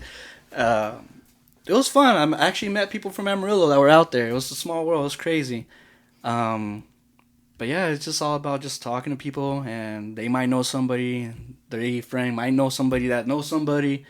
It's just really just mainly comes down to relationships, building a relationship with somebody, and just staying active, making sure you're practicing your craft, and just try not to stay stagnant. Because once you get to that point, you just start losing your motivation, and it just becomes hard to build that back up, you know. So, in honesty, it's just keep practicing and just don't try to focus on how to get there. Just enjoy the ride and getting there. Fall in love with the process itself. And that's how we got Second Life. The masterpiece. I've seen some of the stuff. It's pretty funny. Yeah. He filmed on an iPad, dude. That's what I'm saying. Humble beginnings, man. Humble beginnings. Yeah. Well, Can't wait to No, redo no that. microphones. When me and him went to the expo, I remember agents talking to us, and one of them specifically stuck out to me because she said, if you're in this business for the money, you're not going to make it. At first, I kind of didn't understand it, but then I kind of like looked into it a lot more, and I'm like, this is more of like passion and you loving what you're doing. But at the same time, I was like, if you're not in it, if you're in it for the money, this isn't for you or something like that. Like, I think it goes with a lot of creative pursuits. You can't just go in thinking you're gonna make Millions. because you're gonna get to a point where you're not seeing any return, and you're gonna get deflated. You're gonna get burnt out, and you're gonna give up. So I maybe that's not what she meant or he meant. But that's the way that those words hit me. That you can't really when we're doing this podcast, every time that we release an episode, I'm not looking at the view count anymore. I'm not looking and saying, Right. it didn't hit this much, so it's a failure. I kind of just put it away, put it out of my mind now. We're just making these podcasts, and if something happens, cool. If not, then we'll find. Yeah, I mean, I heard we'll have fun doing it. I heard y'all doing pretty well on Spotify, so that's always good. That's always good. Oh yeah. This guy told me that. Yeah. I was like, oh, cool. Hell It's yeah. things like that you don't expect. Like, cool, we're just doing this for fun, and people pick up on it, and it starts getting steam. And next thing you know, it might be the next Joe Rogan show. I mean, he's already losing steam himself. But it's all about just your passion, really. It's just staying motivated and just finding influence wherever you can. And if it's someone you never expected you would get influence from. Like, I watch films all the time. When I have time, honestly. And I'm always just trying to find different things to challenge myself. And yeah, hell, you say you gotta be passionate about what you do. Even if you don't make a lot of money, or if you make a little bit of money, or nothing at all. But as long as you're enjoying it, that's all that matters. have y'all ever found a film that motivated y'all, like, personally, like, for real? Like, even though it's fake, you're just like, damn, that, hell yeah, Every time I watch a Rocky movie, I gotta get in shape, That's good, man. and then good. that lasts like a day or two, and then That's what I'm saying. Like, things like that will motivate you, even though you don't expect it to. Apocalypto, bro. Every time I see that movie. Apocalypto. Well, why Apocalypto? That's a very specific, unique one. Yeah. Well, every time that I see it, I see kind of like the possibilities of filmmaking. Like I just all of it. I don't know. Like every time I see the movie, I'm just like, it's just such a complete adventure for me. Where I'm just like, man, like if I could ever write anything or film anything like that, I'd be like, I did that. Like, And it was original too. It's a very good original film. Ironically, it was done by Mel Gibson, but still, it's like, that's crazy. I didn't even. Yeah. I yeah, didn't you even didn't know expect that. someone like that make a Yeah. film that wanted to do a movie about Mayans and Aztecs. Like, I didn't know you had an interest in this kind of stuff. You're not even Latino, but cool. I appreciate it. That's cool, and you did pretty much good job of staying true to the stories, or I guess the history of how things were done back in the day of our culture. Yeah. But it was different. I mean, I haven't seen a movie like that since, where everything was filmed in the jungle. and it was based on actual historical events. I mean, at the end of the film, was it Columbus comes in, Yeah, it's and that's when you know everything went to hell after Yeah. that. But yeah, I mean, one of my other favorite directors, his name is Felipe Calderon, and one of my favorite movies I loved from him was called Children of Men. And if y'all ever seen that movie, it's a great film. It's he's a Mexican director, of course. He's done Gravity with what's her name? Sandra Bullock. Sandra Bullock. And He's done a lot of. He's done Sandra Bullock, and who else? George Clooney was in yeah, it? George Clooney's in it. And he's picking up steam. Of course, Guillermo del Toro is always one of the Right, most Toro, famous Toro ones. is Yeah, the- yeah. He's a big influencer, and Yeah. he's Mexican too. It's like, man, like Guillermo. if he could do that, we could do that. He Like, just recently had a movie coming out. he did. Like I wanna- just recently, like I can't remember which one, but I saw his name, Guillermo. Yeah, he does a lot of horror and fantasy stuff, which I Yeah. love his style. He Which has is a great really cool. style. Yeah, he he's has very a- original. Yeah, like his like Sakara, right? Sicario? Yeah. Oh, that's old, man. That's old. The most recent one I know he did was called Antlers. It's based on Native American folklore of Wendigos, which is kind of like skinwalkers.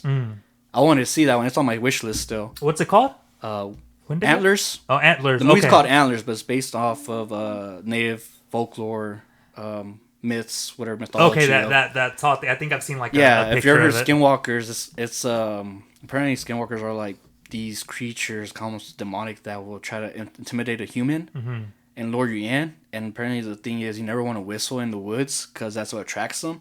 Ah, And of course, they try to intimidate a person, like someone crying for help or like a baby crying or something like that, and you get lured to it trying to save them. And that's how they trick you and try to like either eat you up or possess you or something like that. So I don't really know the whole story, but there was a couple of times where I was on TikTok and I was just like addicted to like looking up skinwalkers and stuff like that. I'll get random bursts of energy where I just interested in one specific thing and just keep digging and digging deep into my whole. Like, okay, there's these videos of skinwalkers. Like, is this legit? Is this not? What do they do? Who are they? Where are they from? And stuff like that. Is there any mythological creatures similar to that? And I'm into cryptozoology. I'm into the unknown stuff. Like, there's a lot of things we don't know. oh out yeah, there. dude. Oh, I'm totally. lot of I'm stuff. there with you, man. Yeah. I'm there with you. But I mean, we kind of got off subject. They're on a tangent. Oh, it's all good, dude. That's what it's all about. I was man. about to be like, again, like in my mind, I haven't written the script, but I have the idea, the premise of Yeah. something like a short film about urban legends or something, Yeah. and like to hint towards the Mexican side of things. Like La Llorona? Yeah, or Chupacabra? something. Yeah, something like that. Oh, but my thing was like at the end, like the Yeah. post-credit scene, it's just people at a dance, and then the light shut off, and there's that old urban legend that the devil was dancing with some woman and took off. So I wanted that to be like the post-credit scene, so it'd be like, oh shit. Yeah. That's one of my projects I'm working down the line too. Like I want to make a film about skinwalkers. I mean, Guillermo del Toro did his own version, but I want to do my own version of it too, just from like things I found on my own from researching. It's like I just want to do a specific version of like kind of like I guess Jeepers Creepers is the closest thing they've done to that, but I want to do something better than that. Are you gonna stick to a genre, or are you gonna? Not necessarily. I mean, one of my favorites is horror and sci-fi. Right. But I also still want to create a story about Latinos, something about our upbringings, and just basically like have people that don't know Latino culture understand it better. Like, okay, this is the kind of stuff they go through. Like, it's not just black and white. There's a lot of different things in between. Like, we're not just your stereotypical big family, always cooking out. Construction workers. Construction workers or lowrider, cholo guys. Like, no, there's more to us than that. Like, a lot of us have good values. We're just like any other American family out here. Most of us come from immigrant lives, and most people don't see that side. Like, they don't understand the struggles we come through from coming from one country to the next, and just the struggles from it at all. Like, I'm a first generation here in the United States. I didn't know any English at all when I came here. I mean, when I went to school here, I guess, and I went to ESL for like 8 years of my life. And I don't speak English perfectly still. Some words I forget, and it's just one of those things where you want to just create a story that's just brings more of our lifestyle, our culture, and have people understand us better. I guess if that makes sense. In an influential way, yeah, I want to make some films like that, but I just don't want to stick to one genre. I want to try everything. Why not? Yeah. I mean, if they ever hire me for a Star Wars film, heck yeah, I'll do it. I have great stories I want to create for a Star Wars movie because some of the stuff sucks, but Yeah. the newer stuff that Kevin Feige does, like, yeah, he's saving Star Wars right now, but like the new whatever Force Awakens and all the ones that freaking J.J. Abrams did, they're okay, but they could have been a lot better. Like it was just half-assed. Yeah. But Yeah, they burned me out on those. That's the reason I just completely yeah, stopped. right. I mean, there's like that's the thing. Like even with Star Wars, there's a lot of story in there. Like I've heard. there's not just Jedi's and Sith. There's also like gangs and like bounty hunters and just cultures and stuff like that they could easily explore and people want to know more about. There's not just a few worlds. It's a whole freaking galaxy. There's a lot of story that could be developed there. Yeah. But they just stick to like the main story, just Jedi's and Sith, and like I don't just want to focus on that. I want to focus on all the other stuff in between. I guess now I'll get to what I was gonna get. It's a bit controversial, I guess. Recently, Lord of the Rings came out, Amazon yeah. came out with a Lord of the Rings Yeah. version. Now, here's the thing. Where I stand is, I feel it's a little empty when you get something that's already been done and the only big difference is the cast.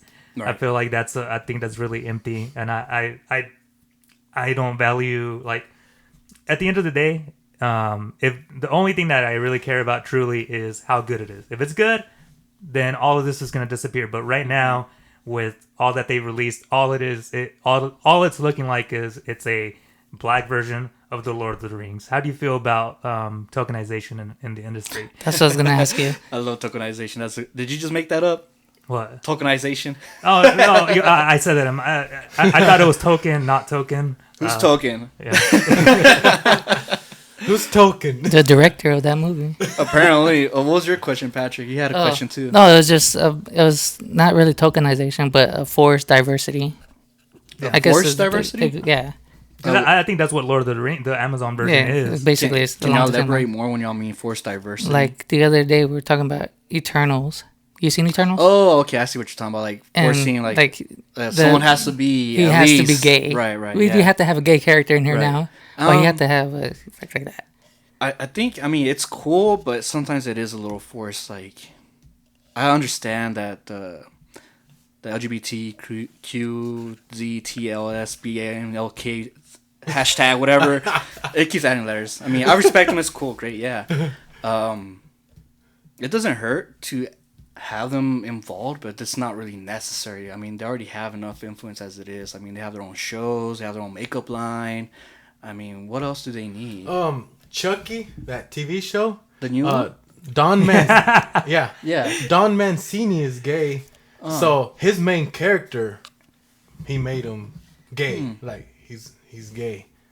Interesting. To me, That's a choice that that's not forced. You know what It's I a mean? directive choice. Yeah, I guess. there's a difference between that and making a straight character and changing them to be gay just to fit the. Okay, the- so straight to gay. Like he's straight, but he's making like him say like gay. in the comics there's a straight character, but to be more diverse, we're gonna switch them. Now they're a gay character or things like that. Well, it's cool. I mean, like I said, I don't mind it. It doesn't bother me at all. It's great that they're involving them. I mean, it's cool. It's just sometimes if there's a character that was developed as how they're supposed to be, there's no reason to change them. Yeah, that's what I'm Like going you can't for. expect Batman to be gay. Yeah. It doesn't make sense. It does. I don't know how it would. They make Superman gay. Or make Superman gay. You know what I'm saying? Like, Yeah. I get it. Yeah, if you want to have a gay character and make a brand new original character, Yeah, That's what I'm- don't, that's don't what I'm force trying to get somebody at, to be yeah. something they're not. That's what we're trying to get at. That's where I'm Yeah, getting at with the Lord of yeah. the Rings. Well, yeah, I mean, Did you hear about honestly, it? I haven't. That's the Okay. first time I heard it. But it's, I mean, again, it just comes back down to influencers. It always comes down just to, they're trying to grab as much market as they can, no matter what. So even if there wasn't as much of an influence of the gay community, say if it was opposite, it was more of a bigger Latino community, then of course they're going to try to say, oh, well, this guy's now Latino. Like this Ramirez. guy's Korean. I mean, there's a lot of Korean influence nowadays, too. Like, there was this one guy that claimed himself he's Korean, even though he was born American. Oh yeah. He's he got a lot of plastic surgery Exactly, to look so- like one of the dudes from Like K-pop stuff. God dang. oh my BTS. BTS. Yeah. Yeah, so I'm saying, like, people get influenced by things, and they try to imitate what they see on TV or what the popular thing is. Like when Romeo Santos was in Fast 6 or 7 or something. I was like, oh, hell yeah, Romeo's going to be in this movie. Then I Right. watched that, like, Romeo didn't need to be in this movie. He was in there fucking 5 seconds. Or Cardi B in, like, the latest one. Oh, that was That's like- horrible. Like, what the That's what fuck I'm is saying. this? It's all about influencers more than actual talent. Do you feel that's a little empty though? It can be. It can be. Okay. It depends how it's done. It could Right. be done right, and it can be done very, very horribly. So Like for instance, if Cardi B's was done horribly. See, there you I'm go. gonna be honest. there That you was- go. Cardi B's not an actor. She's a freaking musician. right, they just wanted the mean- name. I don't know how you could get a professional actor to go every 10 seconds. I don't get it. But I mean, it's just the industry. I mean, they're trying to grab as much market as they Like can. he said, the name. Oh, Cardi B's gonna be in Exactly. there. That's why you know? a good 2 million people are gonna watch it because she's in it. It's just it's all it is. I mean, it's a business. Yeah. It's a business. All it comes down to business. There's no political sides that they're choosing. It's just if this is what the trend is, they're gonna go with it, and it's just how it is, man. Hollywood has chosen a side. It can, but that's what I'm saying. It just depends on who the person is. Like the other one, I was kind of okay. This is a good example one. If y'all watch anime, I'm sure y'all do, right? Oh, yeah. Cowboy Bebop. Ever Oh, seen yeah. it? So if y'all know very well the story of it, there's a character named Grin, and in the original story, the anime, Grin was neither a guy or a girl. He was Oh yeah, I know who He you're talking was about. in a The kite- saxophone player, right? a what? The saxophone player. Yeah, the saxophone player. And Jupiter Jupiter Blues. Jazz. Yes. Jupiter Jazz. Yes. The way they developed his story was great. I mean, from the original anime, because Watanabe, he is a great storyteller. I love his work. And anyways, the original story, he was he never claimed what he was Right. or she it. There was a 'Cause scene. There was a scene no one knew. I mean, even Faye Valentine was like confused. Like, you're a woman. What are you? She was confused because she thought he was a guy because he looks like a guy, but apparently he has woman parts too. But apparently, long story short, he had some kind of experience where his gender had to change or something like that. So I guess technically he would be the first transgender character I ever got exposed to on something outside of film. And I love the story. It was great. It has a great context to it. There's a lot of depth to it. But the way they did it in the live action is they turned that character into just a straight up. Fruitcake. No, not really. But there was no depth We to it. tried Like so hard. there was no lead on to how the story came to be. Yeah. Like there was no like twist or shock. Like it should have just kept it how it was. Like people thought he was a guy, but he's actually a woman. This one just pretty much looked like a woman straight up with had like a more manly features. Just like a copy paste. Copy paste, but they didn't develop the story to kind of like surprise the folks. Yeah. Like I did in the original. Like that could have been done better. Like it was a cool character. I like that character because you didn't expect it. This one entire time I thought it was a guy, and then like, what the heck? This guy's a woman. Like, whoa, that blew my mind. That's kind of cool, you know? Like, okay, I thought I knew this person, but I guess you don't. And this one just straight up, okay, this is exactly who this person is, and there's no lead on to building character developing that person. So if that makes sense, I guess like there's a good way and there's a Yeah. Yeah. Oh yeah. A Oh, definitely. lazy way to do it. Yeah. I was just thinking when Inosuke takes his mask off and he's pretty. wait, who? You gotta check out Demon Slayer. Yeah. Oh, I Demon think I Slayer. still need to watch it. But that's what I'm saying. Like, there's a right way to do it, and there's just a lazy way. Honestly, that's what it just comes down to. But, So you're talking about the industry and how it is pretty cutthroat. So let me put you in a situation. It's gonna be not a very easy situation. okay. So it's your first big project, and it's a big project. Let's just say Spider-Man, right? It's Spider-Man, All right. and they're gonna tell you, hey man, we got you this project. We want you to take care of it, or produce it and make it. It's Spider-Man, the same Spider-Man that you know and love, but this time he's Mexican, and that's why we got you. We got you on here. Would you feel? I mean, I know you gotta take your not your chances, but your opportunities. You can't be too choosy about what opportunity you get. But would you feel a little like that story's already been told? Why? What's how would you feel about that? Like, are you gonna take it? Or are you gonna be like, man, this feel like why does he have to be? Why can't it just be another Spider-Man movie? Like, how would you feel about that?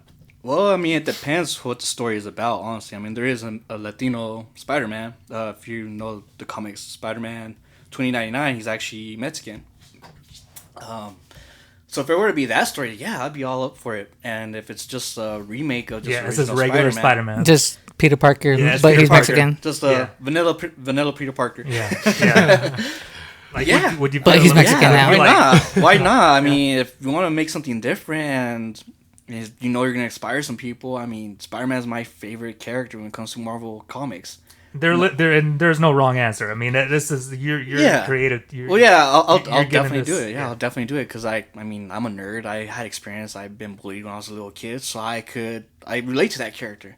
But if it's a role where I have, say, someone were to ask me like, can you be a gay character? It's like, I mean, I don't know if I can because I've never been in that lifestyle. I don't know how I could portray that person. I feel like I would not do it justice. You know what I mean? Yeah. I mean, like, God forbid if I ever get casted for something like that, I just don't know how I would do it. You know? 'Cause I never. You're a method actor, aren't you? I mean, I'm a method actor. Yeah, I'm a method actor. I have gay friends and stuff. Like, they probably could tell me how I should react to certain things, but again, I never lived it, so it'd be hard for me to be that kind of actor. That was Joseph, right? Yeah. That's what he was saying. He doesn't drink, so when he had Right. to act drunk, he had no idea how to. Yeah, see, Do it's it. hard. It's hard. When you gotta pick and choose your battles sometimes. If you know you can't do the part because you never experienced it or don't know how to do it itself, then I mean, Would you ever turn down a project because you, like, would say something like, it's iffy, so you're like, would you be like, I could try to pull this off? Would you be like, nah, that's gonna end terribly. I want to step away from this. I would say if I have a good support system with the production crew, then I might be able to try it. But if there's not a real training or I guess guidance to be able to portray that character properly, then I wouldn't feel confident enough to do it. So if there's an indie film that tells me, okay, you gotta play this extra flamboyant gay guy, it's like, I can't do that. I'm not flamboyant. I don't know how to be flamboyant. I'm like, I mean, I wouldn't say I'm like the manliest guy, but I'm like, I don't know. I just don't know how I would be able to, like say, hey, how's it going, y'all? You know what I mean? That was pretty good, actually. But you know what I'm saying, though. We got a part for you. You're in. Like I said, I have a couple of gay friends, so I'm around it sometimes when they talk like that. But that's as far as I can get. Is like kind of not intimidate. I keep saying the word imitate how they talk. Yeah, but I got a dude that graduated with us. I don't want to say his name, Okay. but he's gay, and me and my other homeboys hung out with him and everything. We were friends, but he was the gay that never just normal. See, Gotcha. there's different type He of wasn't. gays. He There's wasn't different like type of gays. a Yeah, feminine gay. He was just more of a just a masculine. normal. Yeah. Yeah, because some people don't really, like I said, some are not flamboyant, some are very secretive, some are manly. I mean, some can be the pitcher, some can be the catcher. It's hard to really know who. I've never heard that. It's just you don't know what Yeah, character this yeah. person is. I mean, you can read the script as much as you want and try to figure it out and read between the lines, but again, you never live that lifestyle or that experience, so it's be kind of like, I don't know. It feels like kind of insulting them. You know what I mean? Are you more of a stick to the script, or would you every now and then throw no. I would curveballs or? I would like- improvise sometimes. If I feel like there's a certain part of the script I could build a little bit better or help the director, of course I'll let them like, hey, I like your script, but can I add a little bit to this, or can I improvise this part? Or I feel like this character could do this. What's your thoughts on this? Like, just Oh, you ask ahead of time. yeah. Well, I'll ask ahead of time or on the spot. Like maybe 'Cause, if like- this character could do this certain thing when it comes to this situation. Like, what was it? DiCaprio when he cut his hand, Yeah, and then like That's a during the thing. That was filming, he improvised. just went like That that. was improvised. And they're like, Yeah. what the fuck is he doing? But It's see, like, that's, I'm sorry. what? 300. Oh, he kicked him, right? Gerard Butler, when he said this is Sparta, it was actually written as just talking normal. But Gerard Butler decided just to scream it out. And the director was like, yes, Hell yeah. that's what I want. Scream it out. And that's how it happens sometimes. Sparta. Yeah. Sass. Yeah. And one of the most famous ones, of course, Jim Carrey. He's a great improviser. Same with Will Ferrell. Apparently, Will Ferrell doesn't really read scripts. He improvises a lot. I guess a lot of comedians do that, honestly, but that's just their niche. So You want to hear comedians- the most annoying sound in the world?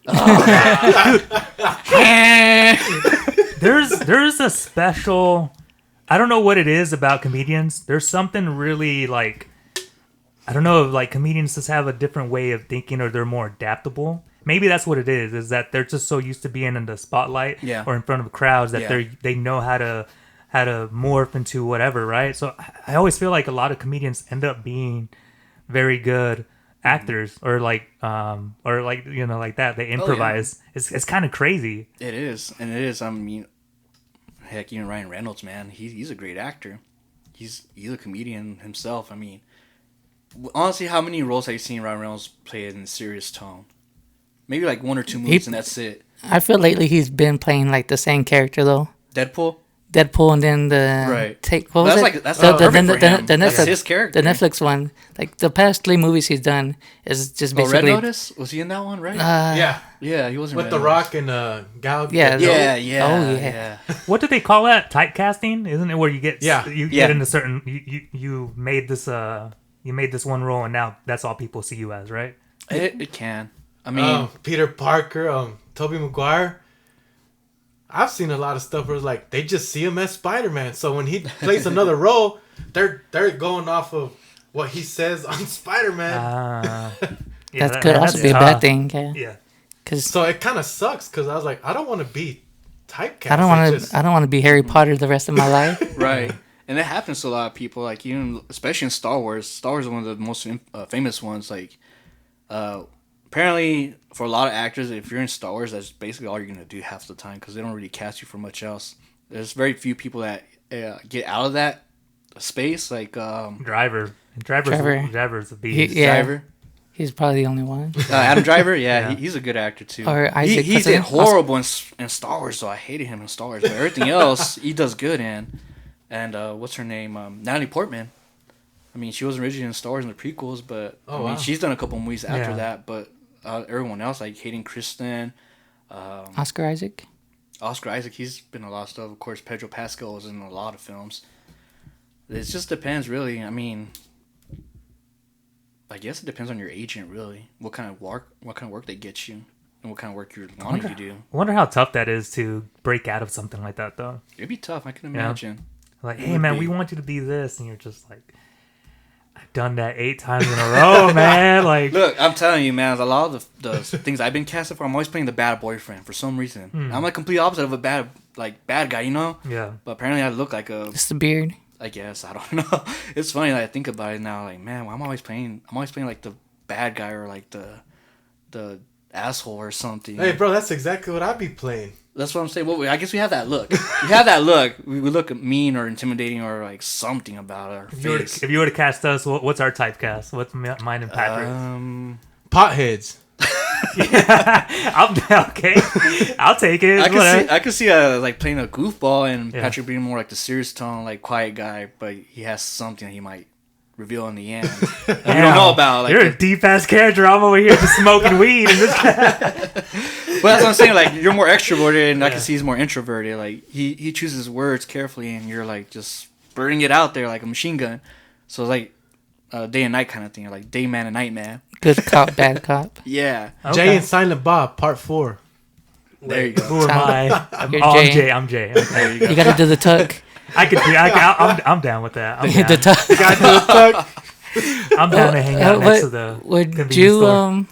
do nudity or anything as an actor? Would I do nudity? Good question. Depends. I've already done Depends it. on the money. It depends on the money. Yeah, I guess it depends on the money and who am I doing nudity with. And how the form of your ass that day. You got to look in the mirror. Yeah, I gotta make sure my ass looks nice. It's at looking least. pretty sharp today. But I mean, like, lately they're showing full frontal now for men too. It's like, I gotta make sure I look good in the front Netflix too. be on some shit nowadays. Oh, really? I don't know. I guessing they are, but I mean, as for like nudity, they're showing everything now. Yeah. Hey, I just recently watched Forgetting Sarah Marshall again. Oh, that's a great movie. Yeah. Just because I was like bored and I was like, I want to watch a movie. Yeah, you know what? I came across that one. Mila Kunis. Mila Kunis. Yeah. Kunis. Mm-hmm. I was like, man, she's sexy. Oh, I click on it. I'm watching it. I mean, obviously the first scene is where I forgot his Wait, name. are you talking about the picture? Huh? The picture of her in that movie, the Mila Kunis. No, I think he's talking. There's a scene in there where they show his penis, right? Yeah, he's just Oh. like, I got a surprise for you. Then he's like, See, something like that, I wouldn't mind doing that because that's funny as hell. I don't know. It just depends. Depends on the pay. It depends on the pay. because he's literally going off to the couch, and you just see his straight fucking ass cheeks. And I'm like, I don't know if they're paying him more or he just doesn't care and he's just doing it. I don't care, dude. I'll do it, you know? Some people don't care. Yeah. I mean, it's just your body. Whatever. Yeah. And he's just a dick. Yeah. They all look the same. It's Yeah. just a dick. I just like, Yeah. And CGI the pubes, like in Oh, like 50 Shades. Like, Wait, they did that? Yeah, in 50 Shades Why of would Grey, they they Why? I don't know. Why don't they let it grow out? That's I don't know. that's expensive. that's expensive. like- You know, imagine the guy that's trying to freaking Edit that? rotoscope every little strain of freaking pubic hair on that person. they did the They could opposite just put a for, wig on for him instead. Superman, right? They did Yeah, that- with the mustache. yeah. They did that for That's his skin thing. ridiculous, man. That's what I'm saying. Sometimes actors have these egos where Yeah. Well, it's a contract know. thing because he was filming Mission Impossible, I think, and his character had a mustache. oh right, yeah. So there was a conflict thing. Well, I guess I understand that, but still, like CJ and pubes, that's a little much. Like Chris Evans in the Avengers, when they're in that coffee shop at the end, he's like covering. He's like this, that way you don't see his mustache too. Really? 'cause Huh? He was also filming something where he needed to. Interesting. It's funny that you bring that up because I'm trying to grow out my hair for this stupid role, but I don't know if it's ever gonna fall through or not. But it sucks because the hair or the roll? Both. both. They're connected, both. Because like my character that I was supposed to be doing a film on back in January, I guess like, something happened. They changed. I'm not sure what they're doing now. But the character I was playing, his name was Donahue, and he's gonna be my first actual antagonist role. So I was actually gonna be a villain, like actual villain in this one. And they were telling me, yeah, this guy has slick back hair. Like, well, my hair's a little short. I have to grow it out a bit. So that's what I've been doing. It's like, well, when are we gonna film? Like, I've been waiting a month. We're supposed to film like 3 weeks ago. Like, tell me we're done because I want to cut my hair. You know? Yeah. Because if another role comes up and they tell me I have to cut my hair, then I'm gonna do that because they're already ready. But the other people are kind of like trying to figure things out. Would you prefer them to do it that way rather than like you're ready and they're not? Like production's not ready and Yeah. then you're just sitting there like, why Yeah. the fuck am you're wasting my time. Exactly. Yeah, I'm a very structured guy. I want to know for sure what the plan is ahead of time so I could plan with it. I don't like to do things last minute. So with them, it's kind of just like, they're changing their plans. They were first going to do a film, but now trying to do a 3-part series. So I'm assuming it's going to take a couple of months to figure that out. But in the meantime, I'm just trying other roles. Like, okay, cool. Well, I'm glad you let me know. You're being transparent. Now I can focus on the other roles that might come up. I did that commercial in between, and still, I was like, I mean, don't get me wrong, I like growing out my hair, but after a while, it's like, you kind of want to switch it up. Or especially if you're trying to do an audition and you have like super scrangly hair and it doesn't look like your headshot. Like, this doesn't look like the same person that's auditioning. Like, he changed a little bit. Maybe he gained a couple of pounds, or he doesn't have the beard anymore, so you gotta kind of be as accurate as you can to what you look like right now. Oh, I didn't know that was important. So you gotta keep updating your headshots like your resume. Yeah. You have to update it as much as you can because they want to know exactly what you look like. Because they don't want... Say you get casted for a film in Atlanta and you send them a headshot of you from 2 years ago. Ooh. But you gain like 30 pounds. And you go over there like, you look bigger than you thought. I thought you were a size 6. You know what I mean? Yeah, you're just wasting each other's time there. Yeah. Or possibly. It's like kind of like lying to them. You know what I'm saying? Like you want to make sure you look as close to what you actually are advertising. Because you don't want to false advertise that stuff. So that's why you've had the same haircut for the past 8 years. Well, that takes me back to what one of my homeboys tells me. He's like, "Hey, dude, you ever thought about like slimming down, like just being skinny, not even built, just skinny?" Like, no, I mean, dude, I worked years to get where I'm at. And it's not like I'm big, but from where I used to be, I There's a big difference, man. Big It's pretty because I was weighing 156 my senior year. I'm 234 right now, and I was like, dude, I worked way too hard for this. Yeah. So like, he's like, what if there's a role and they're like, you have to slim down? It'd be a little rough, It's got to pay for sure though. but When you do something drastic like yeah, that. because if you're constantly going up in weight, losing weight, going up in weight, it actually kind of starts messing up your body. Yeah. It takes a toll physically, and you just start like, ah, damn, man, I gotta gain another 50 pounds for this role. Well, now I gotta lose 100 pounds for this role.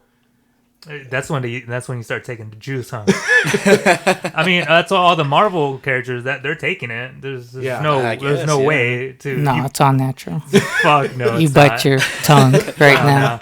There's no way. Some of them have padding though. Like if you're wearing like the Spider-Man, you could easily just pad it Yeah. up, make it look like muscle. Yeah, Yeah. that's Some- why they some did of a them Tom can. Holland in the first one because he wasn't really built. Yeah. Then he Tom got built. Holland's Then he pretty got thin. built. And Andrew Garfield, they're pretty very thin. But a lot of them are just juicing it up like crazy. You know it. And if anybody says otherwise, they're just I say otherwise. yeah, you're BSing yourself. So Well, Jose, What's if up?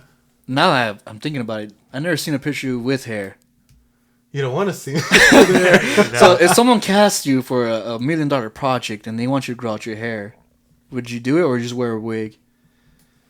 I'd grow out my hair, but it depends on what kind of hairstyle they're looking for. If it's Oh, just my that's true. natural hairstyle, or they're looking for like a certain hairstyle. My hairstyle is more like, if I let it grow out, it's like a porcupine. It's just Spiky? spiky. Okay. They want you to get the Edgar cut. I think with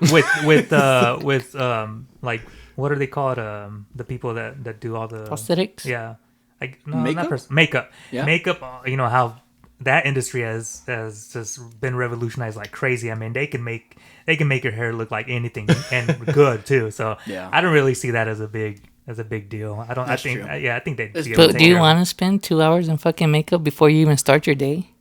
I think it's more than that sometimes. Yeah, sometimes take- like 6 with all the rubber and shit. Imagine they put Batista on. when his freaking makeup. Yeah. That Oh, takes like he a whole said day. He said he spent hours Yeah. Yeah. getting to that That's point. very detailed.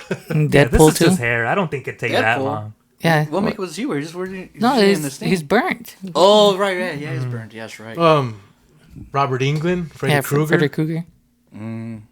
Yeah, man. Sometimes, I mean, people think the film industry is easy. It's Izzy. You know, like Snoop Dogg. It's Izzy. Izzy.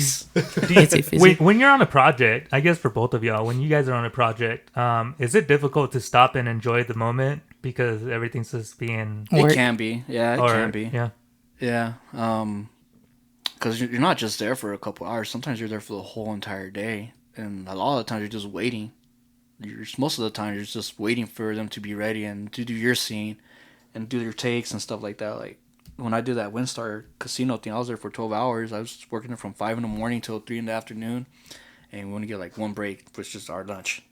To imagine just being tired as hell, driving 6 hours straight, and then showing up to the role, and you gotta still wait longer. And sometimes they have you walk around back and forth or do some mundane things sometimes. Like, because as a background actor, they're not really paying attention to you. Just want you as just like white noise. Like, make sure it looks like a natural thing going on. Yeah. And a lot of times I just all I really did half the time is just walking back and forth. But doing that for 6 hours straight, it gets exhausting. Yeah. And when you're tired and you haven't slept at all, and, you know, casino smells like cigarette all day, like, it gets to you after a while. Yeah. Did you get? And then a you have to little wear your pissed mask off? too in between. Huh? Did you get a little pissed off? Not or really. I not wasn't like that? ticked off. I was enjoying the moment the Oh, entire okay. time. It was Nice. just like you realize like it's not just acting. There's a lot of things in between. Like you gotta be prepared. Make sure that you're well rested for sure. Because if you're groggy and stuff, then everybody else is gonna get groggy because you're just giving a bad attitude and it just spreads around. So I mean, it is a tough industry in certain ways, but it is enjoyable nonetheless because it's not just about the process, but also the people you meet, and it's always great. It's Have always you- great to meet new people. Have you ever met that? Have you been around a person who thought that their ego was too big? Like they're not respectful to the sound people, not respectful to Not whatever? yet. I haven't been in that situation because most of my roles are just like small Yeah. productions or indie films. I mean, everyone's just humble because it's their first time doing these things. If I ever get a big role like that, I'm pretty sure someone would probably at least take me off one day. But Just gotta, if that ever happens, Christian Bale on him. Christian. I gotta don't know. Explain that to me. What's up? Didn't he go off on Batman or something like that? He did? Yeah. Why? What happened? I don't remember. Was it a sound guy or? It had to do with something like Poor that. sound guy. I know, right? He's just holding the mic. That's all he's doing. Just make How sure how you was the sound ran when filming like your small projects? Do y'all pay attention to that? A lot of it's, of course, the wireless mics. The and wireless mic. boom They have a mics. boom mic. Yeah, they always have a boom mic no matter what, just in case. Is that for scratch audio or just or Background. audio or what's up? I don't know. It depends on the scene, really. Okay. It depends on what the project is, or most of the people, like principal actors, they will have their mics on. But for a commercial, they don't really do that much wireless mics unless they have a speaking role. Like again, like Windstar is just more actions than actual talking because it's just a voiceover over the people Yeah. interacting with the gambling stuff or the restaurants. Yeah. But yeah, as an actual film, then of course that's a whole different story. If you have a speaking role, then you have to wear the mics and stuff. Like when I do my commercials, a lot of it's speaking roles, and we have to prepare the actor, and sometimes they never done any of it before, so sometimes you kind of have to train them and guide them how to not get so nervous, try to memorize their lines, and how to not look into the camera or how to look at the camera depending on the situation. So there's a lot of preparation in between that. But it just varies, really. I don't really know how to answer that question depending on what it is. Yeah, it varies because I did 2 films for the same director. They don't use The The wireless lab mics? mics. live mics. The lab. They love using the boom. Okay. And the recent film I did, there's no boom. It was just the live mics. I guess it depends on their budget, too, what they have on hand. Yeah, and their budget was not big, so like I just put that on, make sure the camera don't see it, hide Right. it well, and there's situations too. There's some shots that you can't shoot with the lav mic. There's some shots that you can't shoot with the boom mic. Right, you can't Yeah. do a boom underwater, you know what I Yeah. mean? Gotta Yeah, it go- just depends. It depends on the situation. Gotta go back and overdub. Do some like that. ADRs and stuff. Yeah. But no, yeah, I mean, it's great. I love it. It's fun and it's challenging, and have some great friends like Jose here. Shout out to my friend Alex and Esmeralda. What the heck? I don't know Esmeralda. hey, Esmeralda somewhere out That there. is one beautiful name though. I've always thought Yeah. that name was nice. Esmeralda. No, but like we have a lot of fellow actors out there, and they're great, and they're always trying to put in work, and they're all grinding, hustling, and it's great just talking to people just still in the industry. We have a friend named Kenneth that's in Amarillo.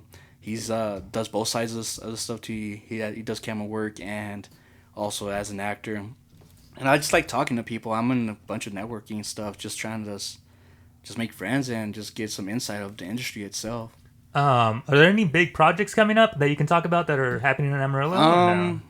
No, not necessarily. I mean, I'm working my own projects, but that's probably until the summertime, and I don't have anything set up just yet. I'm just still on the scripting part. But whenever I do, I'll definitely bring more into it and let y'all know more details of it. Okay. So you can't give us a little hint at like what it could be? I kind of gave y'all some hints already. I basically was talking about a few projects in between. Just the one I'm currently working on that is probably gonna be the most soon to release. It's a YouTube series I'm doing on about restaurants in Route 66. It's not really a film project. It's more just like for fun, kind of like because I do marketing too. I have my own little business, and I'm trying to create a story. Have you ever seen Triple D, like Diners, Dive-Ins, and Oh, Dashes yeah, dude. with Guy Guy Fieri? Fieri? Yeah, Yeah. Like I liked his show, and I wanted to do something similar in that tone, but more local. I wanted to create a story about the Route 66 in Amarillo because it's still basically there, and it's basically now called Amarillo Boulevard, but it's still Route 66 from back in the day. And there's a lot of restaurant owners there, and I want to go to these. Well, I have a couple of clients already that are ready to do this with me, where I want to get their story, and most of them are like immigrants, like living the American dream, like how they come from rags to riches or being business owners. And I kind of create their story, capture their vision, and hopefully bring them more traffic to their restaurant or their business, you know. And that's one thing I'm working on right now. And of course, the other stuff is more film stuff, like the ones I was talking about, like bringing up more Latino stories into the indie film industry or just in general film itself. So I'm working on those 2 projects are my main ones, and of course, Skinwalker's probably like a couple years down the Yeah. road when I get more of a budget. Yeah. But those are the 2 main ones I'm working on right now. So I have a couple of friends that are ready to help me out on that. Jose Hey. might be into that with me. Yeah, India Maria. Oh man, I love her work. She's Yeah. a Mexican legend. They still haven't Yeah. came up with anything like a remake, like Of a her movie. story? Yeah, Right, her story. There was I 2 know. of them, right? There was the original, and then they did another one Of the India Maria? like that. She looked pretty similar to her. Like they dressed her up as much, but she looked different. I mean, she was a different person. I want to say that they did like one movie with. Oh, where she wasn't a nun, right? Yeah, or her, something her, like her typical look. Yeah. Yeah, I don't know which one it was. But one of my favorite ones I watched from her, it was called Sortequila. Sortequila from India Maria. That was a great film. It's stupid. It's funny though. But she does comedy. It's mostly comedy. Yeah. And coming back to that, it's like comedians are like the easiest ones to work with. I mean, they just have a natural ability to improvise and be in front of the camera. They don't really have. I guess they have like nerves of steel. I wonder if it's something that we should all just learn. Like, man, we talked about like doing stand up, and I've thought about it like just to grow as a creative. Have y'all done stand up before? No, That's he tough, wanted to dude. do it after once all this pandemic stuff is over, and Right. it's been over here in Texas. So I mean, I guess Yeah. That's the because stage is there. I had seen something on Facebook that Lubbock was their stand-up. I guess. What'd you say? There's more stand-ups come to Lubbock, basically. Oh, okay. Oh, is there a comedy club in Lubbock? I think that's what they were hinting at or something. Okay. See, I've done stand up once. It was, Oh shoot! Yeah. How was it? It wasn't bad. I liked it. I mean, I got some reactions. It was back when I was living in Dallas, and I remember one of the jokes I made was like, "Did y'all realize that over here in Dallas we're actually living inside a dick?" Because if you look back at it, if you're like on Google Maps and you zoom out of the map of Dallas and Fort Worth, it's literally shaped like a little chode. Somebody's told me that. Yeah, it's like an upside down dick. Like, no wonder people are such assholes out here. But no, I didn't say it like that. But people laughed at that, like, "Oh my god, like, it makes sense now. Like, we're just dicks sometimes because we live in a dick." Does time go pretty slow on there, like up there, or does it go fast? It goes fast. Yeah. It goes really fast, especially when the spotlight's on you. You can't really see the crowd because like they have like at least 6 spotlights. Like when we were at Expo, when we did our monologues, you can't see the crowd because there's so much lights in front of you, and it's like you can feel the heat. Like you're not really paying attention to the crowd because you're just like mostly there, like, oh, it's so bright, you can't see, and like start sweating a little bit sometimes. You're just trying to focus on your lines. Like the crowd's the second thing you even think about sometimes. Maybe it's just me. I don't know if Jose felt that way too. No, I felt that way. Yeah. Yeah. It's a whole different experience when you're on stage. You don't really think you're gonna be able to see the crowd. Most of the time, you really don't. You just see more lights, and after you're done with your thing, all you see is little lights all the time, trying to like focus your eyes again. Are you a musician or no? Yeah, I consider myself a musician. Yeah. Is it similar to playing on stage, or is it different because you don't have anything to hide behind? Right. Yeah. When we played on band, I was just Great story. nobody can see me now. Great story. So funny thing, I did have a little garage band out here in Fresno once. It was sorry, Brian and Jonathan Gutierrez from Fresno. Y'all probably know about this. You know, I bring it up all the time. We did a little fun band back in the day. It was called Depart Famio. It was just, we were just messing around. We were teenagers. We didn't care. We were just having fun. And there was a church down here called Templo of Oraciones by the park. Oh yeah. And they used to do these Friday lockouts or whatever at the church. And we did like a mini concert there at the church, and it was just like Christian rock, I guess. We were basically doing a cover for not Bullet from Valentine. It was that's not Christian at all. Yeah. I was like, dang. I forgot the name of the band. That's not Christian. Firefly? No, that's the one it with wasn't the- Firefly. Red? I can't remember the name of the band for the life of me right now. But it was a cover song, and it got pretty intense. We ended up doing a mosh pit in the church. Flyleaf. No, it was not Flyleaf. It was Is that even Christian? yeah. I think so. Smiley? Yeah, I think that technically it's did still both- Christian. Is the one that I mentioned also one? POD? Which one? POD What still did I is. say? Firefly or Firefly? Yeah. Is that one of them? Firefly is one of them. Oh, Oh, Flyleaf? Flyleaf. Okay. Flyleaf. Firefly. I don't know. I don't know. Flyleaf. Flyleaf, yeah. They were a Christian band. But no, I mean, I kind of envy some people because I never experienced like stage fright. I don't know why I want that experience. I just never been nervous in that sense when it comes to being on stage. Yeah, they say 80% of Americans would rather die than get on stage. Really? Yeah. Man, Yeah. I don't know. It's a weird thing about me. I always wanted to feel that, like, get an experience out of that. Like, it's the complete opposite for me. I'm more energized when I'm going to get on stage instead of, like, nervous and, like, oh, my God, I got to do this. Like, I'm afraid of what they're gonna think of me. And me, it's the opposite. Like, I'm ready for this. I'm gonna do this. If I fall, well, get up.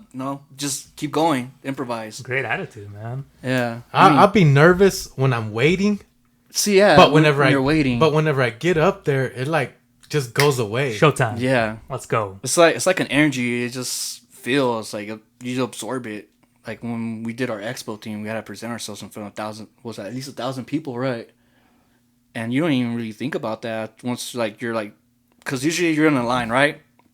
And it's like, okay, this is your lines, your next. You got like 10 seconds to get up on stage. Do it now. You can't wait. They push you. They will push you to the stage if you hesitate. And like, it's a different experience. It's fun. I like it, and it's not for everybody. Because there was a couple people that just they didn't have it. They didn't have it. Oh man, it was rough. I saw a couple that just didn't remember their lines, And that's just over right there, huh? they just cracked, and I just like, I'm not talking crap. I'm just like, I feel bad. God damn, that has to Yeah. suck, man. Because They came out with the Right. with the cane and pulled it. Nobody's calling them, right? Nobody, because if you can't even handle a simple little thing like that, they why? are harsh. They Yeah. don't give a shit. Like if you can't Yeah. handle it, you're Yeah. not No. gonna get picked. I could see that. Yeah, there was a couple of people that were there was a theme going on with some of the actors, or I guess the competition we had at the expo we went to. Apparently, a lot of them had some things against men. A lot of them were talking trash about men. Like, you do realize some of these agents are men, right? Like you're kind of like setting yourself up to not get hired. That is that's really like the industry a lot now. I think it's Because of Weinstein. Well, yeah, that's part of it. But not- still, it's like you do realize sometimes you're gonna be working with guys. The majority of the industry is still male controlled industry. And when you're talking crap about men, A lot of women had almost a similar like story monologue. Yeah. They're going- bashing guys. attacking guys, and I was just like, Yeah. It was awkward. huh. That's just okay. the popular thing now. It's this whole patriarchy thing that really doesn't exist. I guess some of them were kind of feminist. It was cool and all, like more power to them. But it's when you're on I'd stage say and no you're trying to, I say fuck 'em, but Fuck. well, I mean, like I say, there's some that are like respectable, and some that's try to push the agenda so like down your throat, Yeah. like literally pushing it to you. Like some of it was just awkward. Like, okay, like, New wave damn, who feminism. hurt you? New wave feminism is bullshit. It's like you can come on the show and prove me otherwise, but I think it's bullcrap. But that's what I'm saying. Like some people. And Just, these guys do not align with my opinions, by the way. These are my own.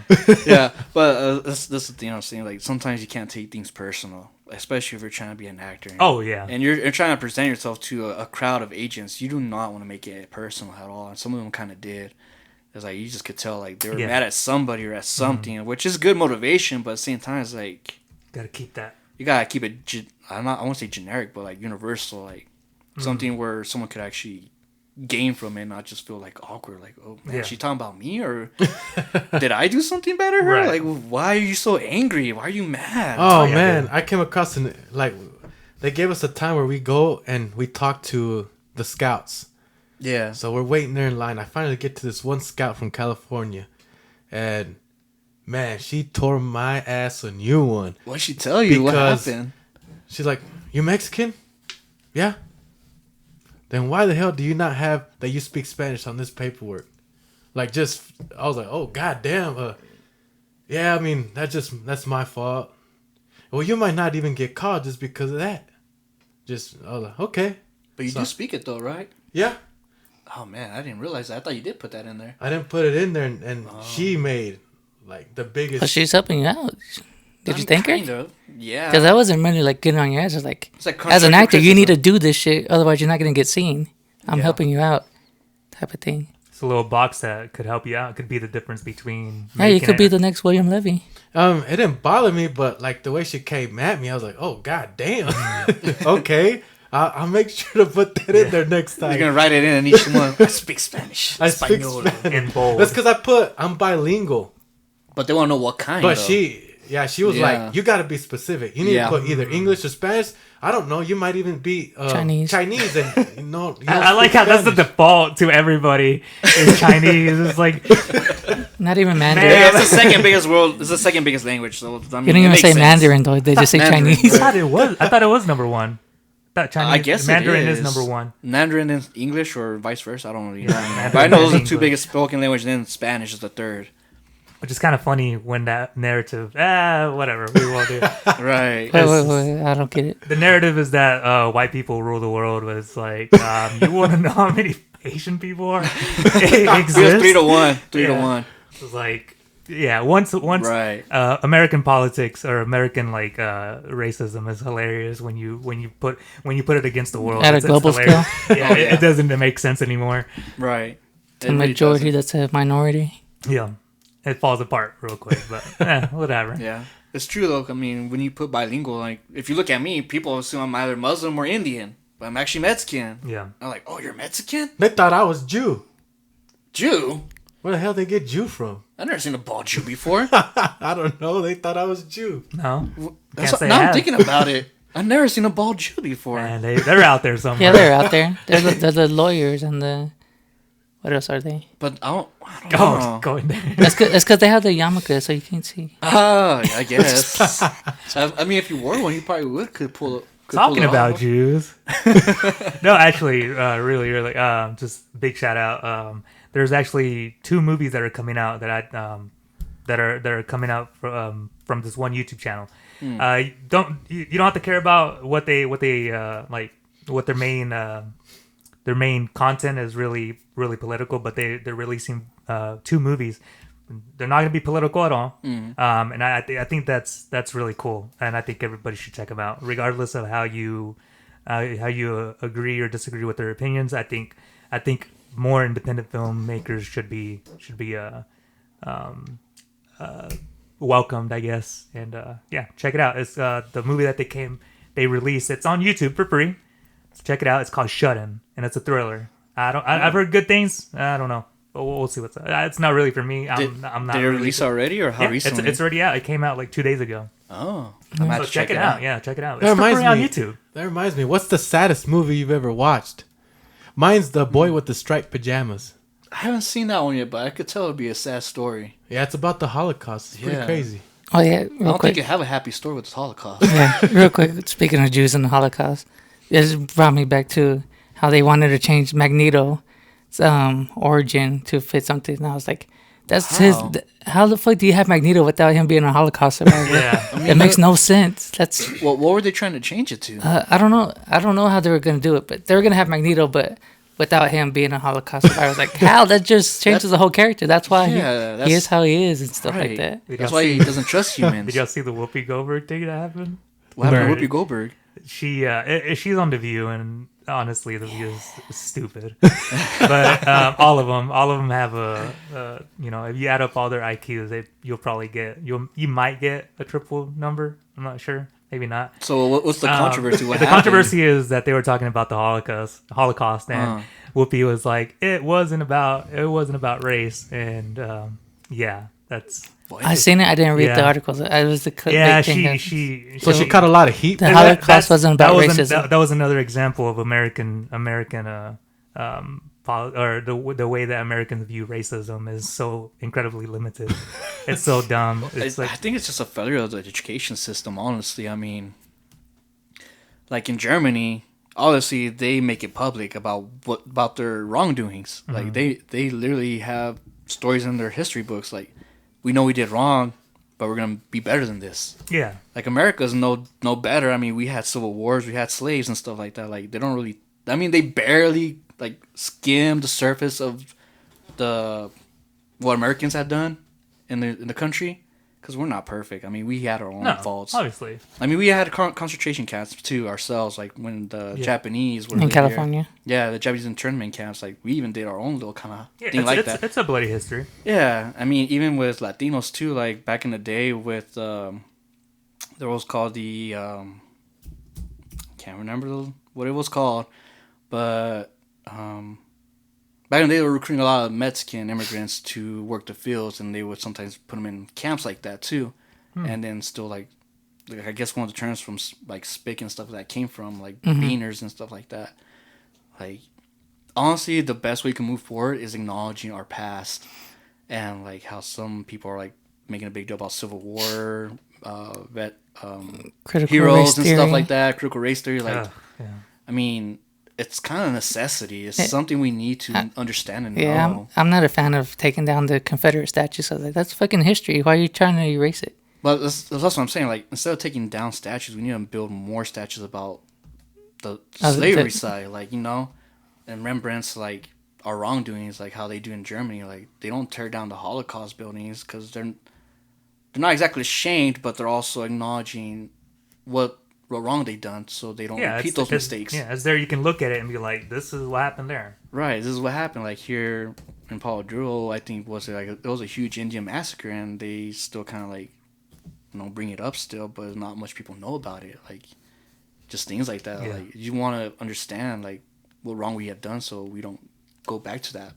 But at the same time, it's like America's kind of afraid to show who they really are, I guess, if that makes sense. I think some people are going too much into it. Like, I think people are just making it all about it. Like, I think we can acknowledge it, understand it, but then not make it about, not bring it to our present. We can't, holding people liable for the wrongdoings of their ancestors is ridiculous. It's not going to get us anywhere, because then it's just going to repeat. You punish the ones in the present. Well, the ones in the future are gonna punish yours in the present. It's a skewed history. It's very skewed. Like someone that's very proud about the Confederate, whatever politics stuff like that. Like you do realize we had a war about this. Like slavery is no longer a thing, and like. Yeah. You do understand that's the main reason why we had this war is like we're trying to have freedom and have people live their lives, and people so like it wasn't about that, it was about our culture. Like what culture was there really besides that? Like I get you're trying to be a rebel and stuff, like you could be a rebel without the Confederate flag. Like it's something else that it's like flying around the Nazi flag in a way. Mm-hmm. It's like trying to take pride in the bad stuff but not really trying to move on from that and being better. I've been told that the Confederate flag that we know isn't the actual Confederate flag. The one with, could be, yeah. They had different versions. The one with the X isn't actually the Confederate flag. I've heard. I don't know. I'd have to bring somebody on that probably knows a lot more, a historian. I've been wanting to have a historian on the show for ever now. We gotta find one. We gotta find one. I mean, I know a good amount of history, but I wouldn't say I'm a history buff. No, I want a historian, like a teacher or something like that. I want to bring him on. But see, that's the thing though. Like we gotta just. I feel like the education system could be a lot better to bring up those kind of things that make us feel uncomfortable, so we actually understand each other more. Because people just yell at each other, but they don't want to listen. Yeah, they don't listen to each other, understand your perspective. Like the Columbus thing, you don't learn until you're out of high school that Columbus wasn't a good guy at all. Exactly. They need to show both good and bad of all these people. They brought syphilis and all those other kinds of diseases. That's the what they call it, the Columbian Exchange. That's what they called it. Mm-hmm. The Columbian Exchange is basically what was traded, and the blankets. No, what was traded? The big things that came from the New Americas and Spain, and it was from the New Americas. It was like corn, some animals. I forgot what the animals were. Horses. There wasn't horses. Sheep? No, horses. Oh, Europe were horses. Yeah, horses. They brought horses. Yeah, that's opposite. Yeah, so you saw everything that they brought, and then on the Spain side, one of them was viruses. Well, it is true. I mean, there's still cultures out there that have not had human contact with modern man. Like there's some. That one island. The island, the preacher. Sentinel Island. Yeah. Dude, that's crazy. That's things like that though. Like, it's still crazy that there's still tribes out there that never had contact with modern people. And this could happen again. Like, we don't know what disease we're carrying that they can't fight against. Like COVID. Imagine you're having COVID, you go to that tribe, and they're all dead in 2 days. Oh yeah. That's what I'm saying. Is like you just gotta be careful. They've kidnapped like a few people from there, and they brought them, and they die. They've died when they. It could just be a mix of a bunch of things. It doesn't have to be just viruses. But so, talking about history, do you ever like think about like, man, I would like to live in this part of history to see what it was like? What part would you want to live in? 1920s. Why is that? You want to be in the Great Depression? I don't know. I just want. You want to witness the Great Depression? I don't. Right. When was the Dust Bowl? 1930s, 40s? 30s or 40s.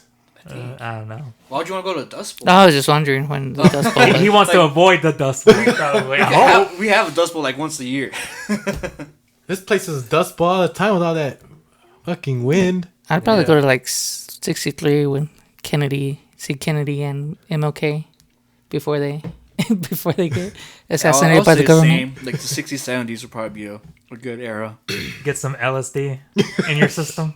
No, not like LSD, but you know, Go to Woodstock. yeah, go to Woodstock MK and, Ultra. and experience the lunar landing for the first time. I mean, that's a big Oh thing. yeah, 69 when they Yeah. went to the moon. Yeah.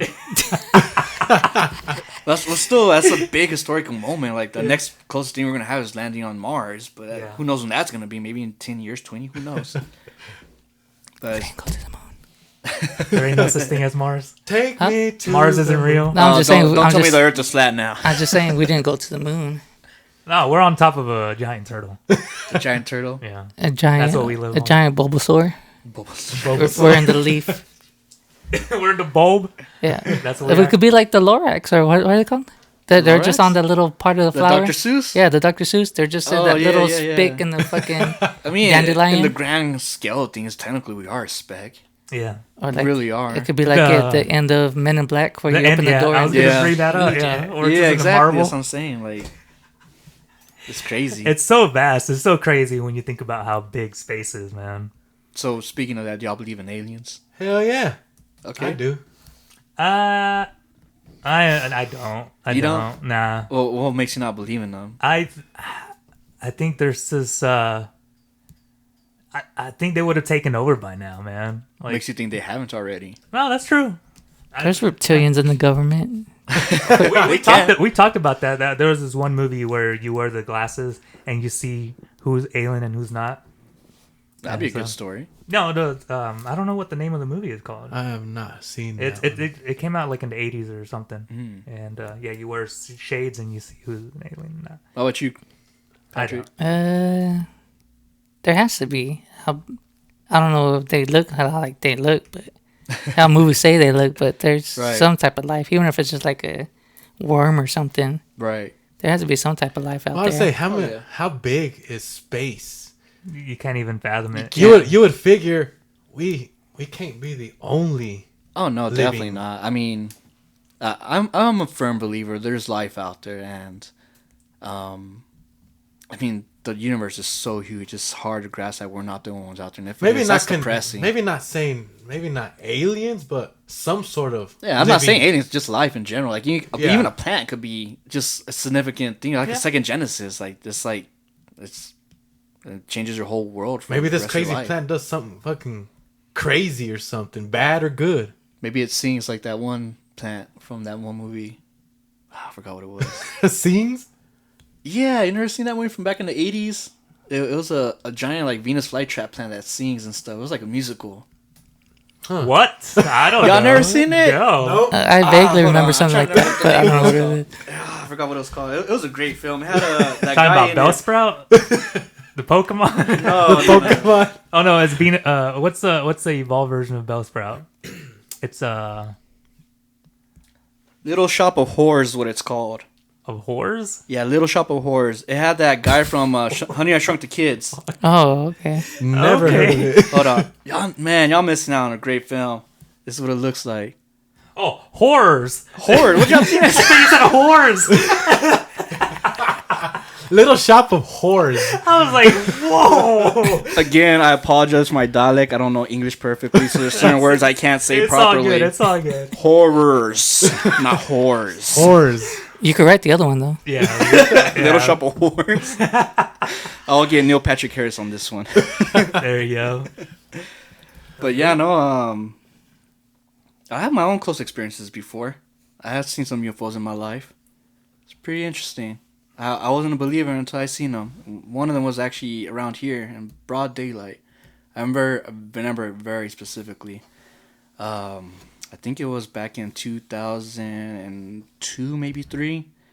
I was like 12, 13 years old, and I was with my buddy, which was my neighbor right front of my house. And we're just jumping on a trampoline, just being stupid, like wrestling and stuff. Like all of a sudden we see this giant silver freaking ship coming across, like going like this and like that. You thought it was gonna crash on the ground, and it was basically almost about to hit the antenna here, that big tall antenna in the middle of Bovina and Fiona. It looked like it was about to hit that. It was like this far away from hitting the ground, and poof, just disappeared.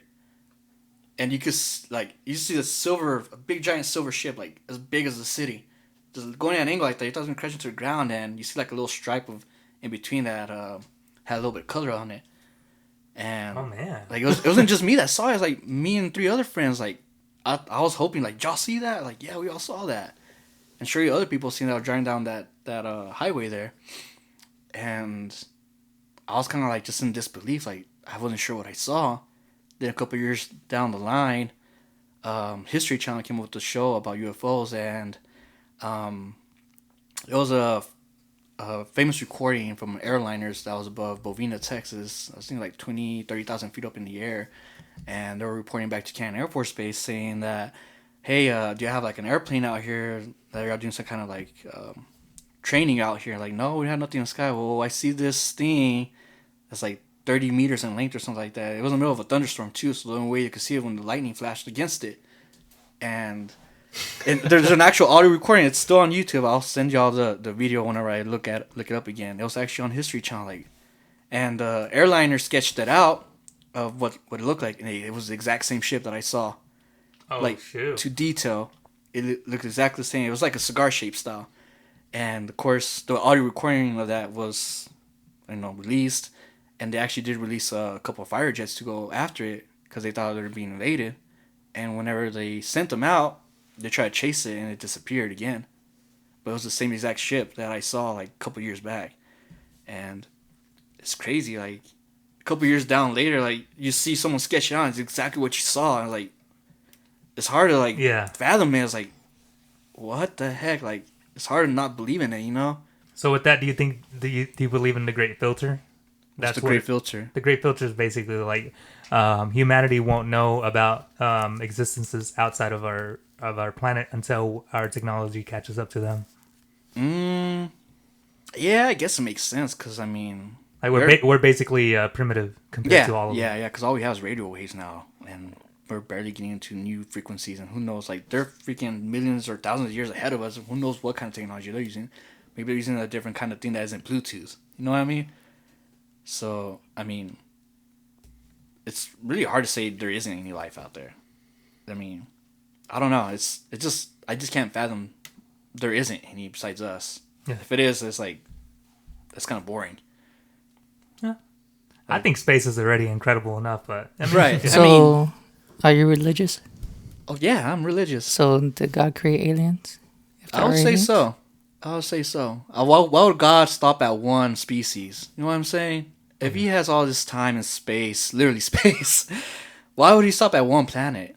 Maybe our scripture of the Bible is just our story, and he has different Genesis around other worlds.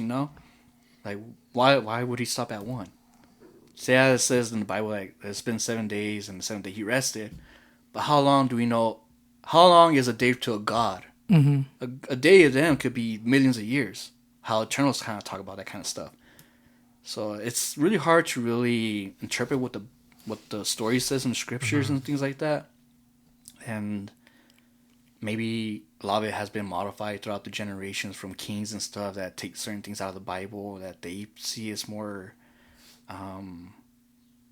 beneficial for them and their kingdoms. Right. Like the King James Bible, like of course, is not the same as the old scripture and new scriptures and stuff like that. Like every version has specific things they like to take out. They pick and choose. But I mean, yeah, I'm still a firm believer of God and Jesus and stuff like that. Like I still believe in the stories, and I'm still pretty religious, and I just see that. I mean, if I were God myself, I wouldn't stop at just one planet. I want to expand it out and give humans the freedom to be able to expand besides our world. I mean, if he didn't give us this creative freedom, then why would we not use it? He gives us these opportunities to expand our knowledge in our life and expand among worlds, because it's going to be inevitable. We're not going to always live in the planet Earth because there's only so much space and room for us. I mean, we're already crowded as it is. and eventually we're gonna go to Mars. Eventually, we'll probably go to some other planets. There's more and more planets being discovered that's like Earth. A lot of them have water on them. I mean, how astronomy comes to it, like where there's water, there's life, and water's abundant, especially in our solar system. Like comets itself is just a giant ice ball. I mean, just thinking about that, like God works in mysterious ways, and the way we try to interpret His creation is kind of still like we don't exactly We how can't. He does Yeah, it. you can't fathom. We can't fathom how yeah. He does it because it's very intricate, it's very complex. Yeah. Not just We have human our, being. We have our basic logical minds. And, Exactly, and like- we're limited. We can't Yeah. just. Something that's outside the universe. Exactly. Like it's not just like he just snapped his fingers and a human being is born. Maybe he takes his time to process like stages, like of evolution. Like of course, some people say we came from fishes. Maybe it is true. Maybe that's how God planned it. Like we started as fish and then we became humans and then we gained the knowledge to understand ourselves, understand who God is and how He works. So that's just my personal way of interpreting religion and Christianity or just religion in general, because a lot of religions are kind of similar.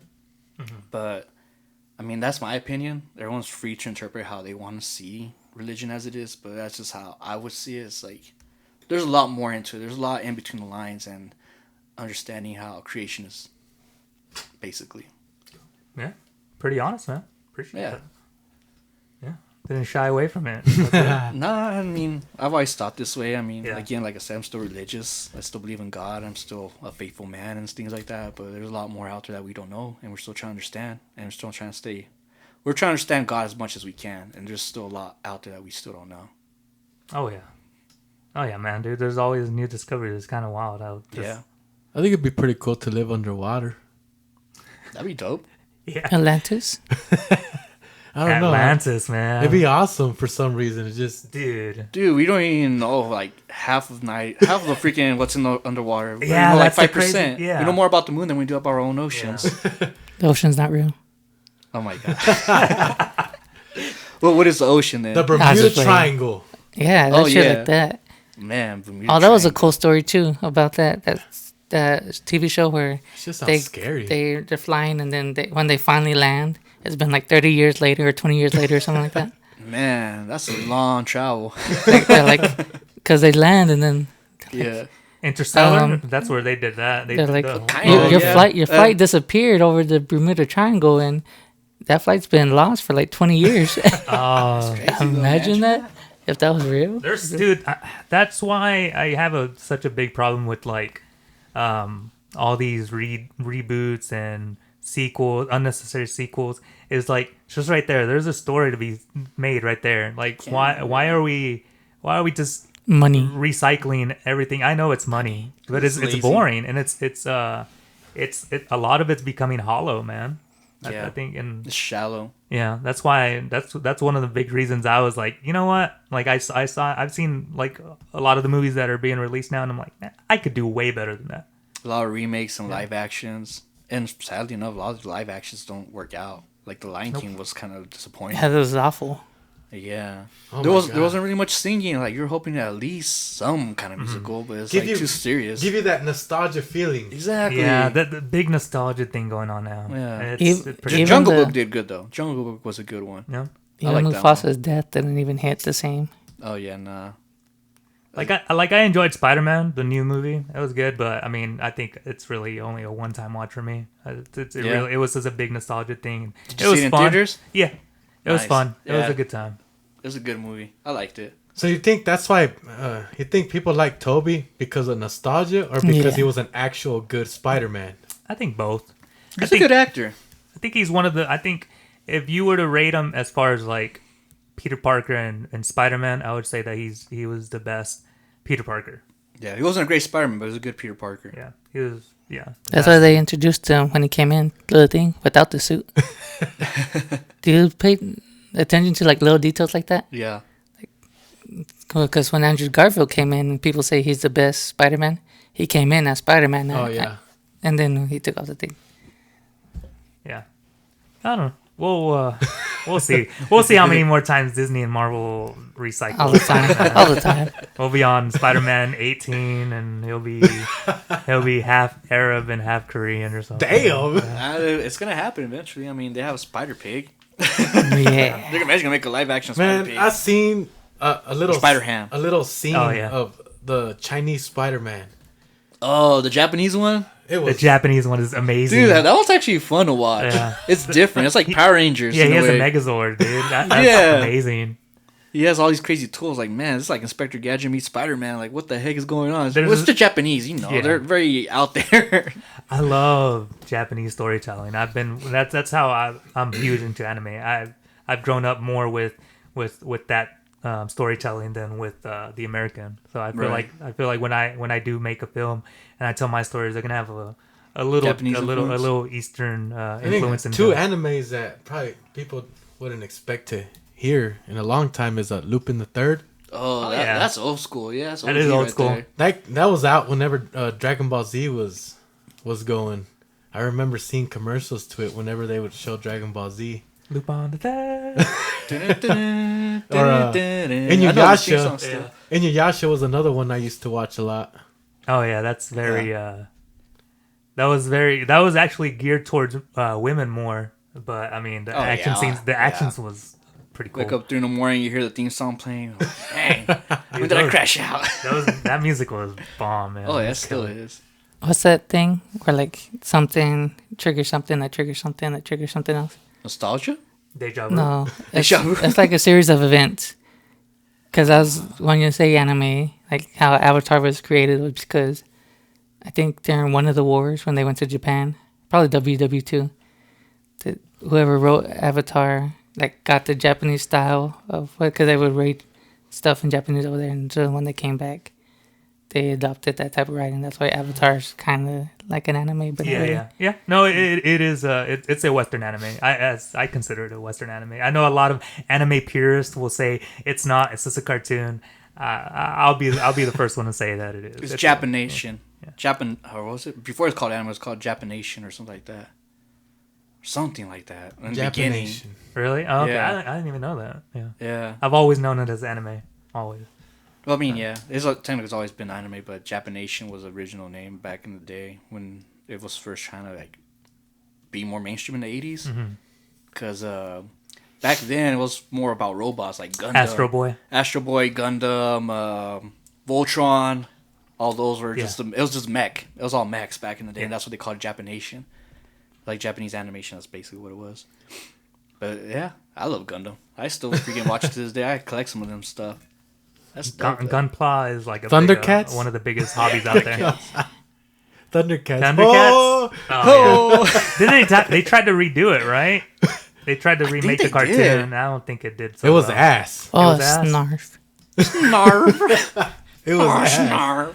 Snarf. How long are we We're putting it? at 2:30. All right, yeah. All right, we're gonna end it here. Is there? Oh, wait. I got one thing to ask. Oh, what's up?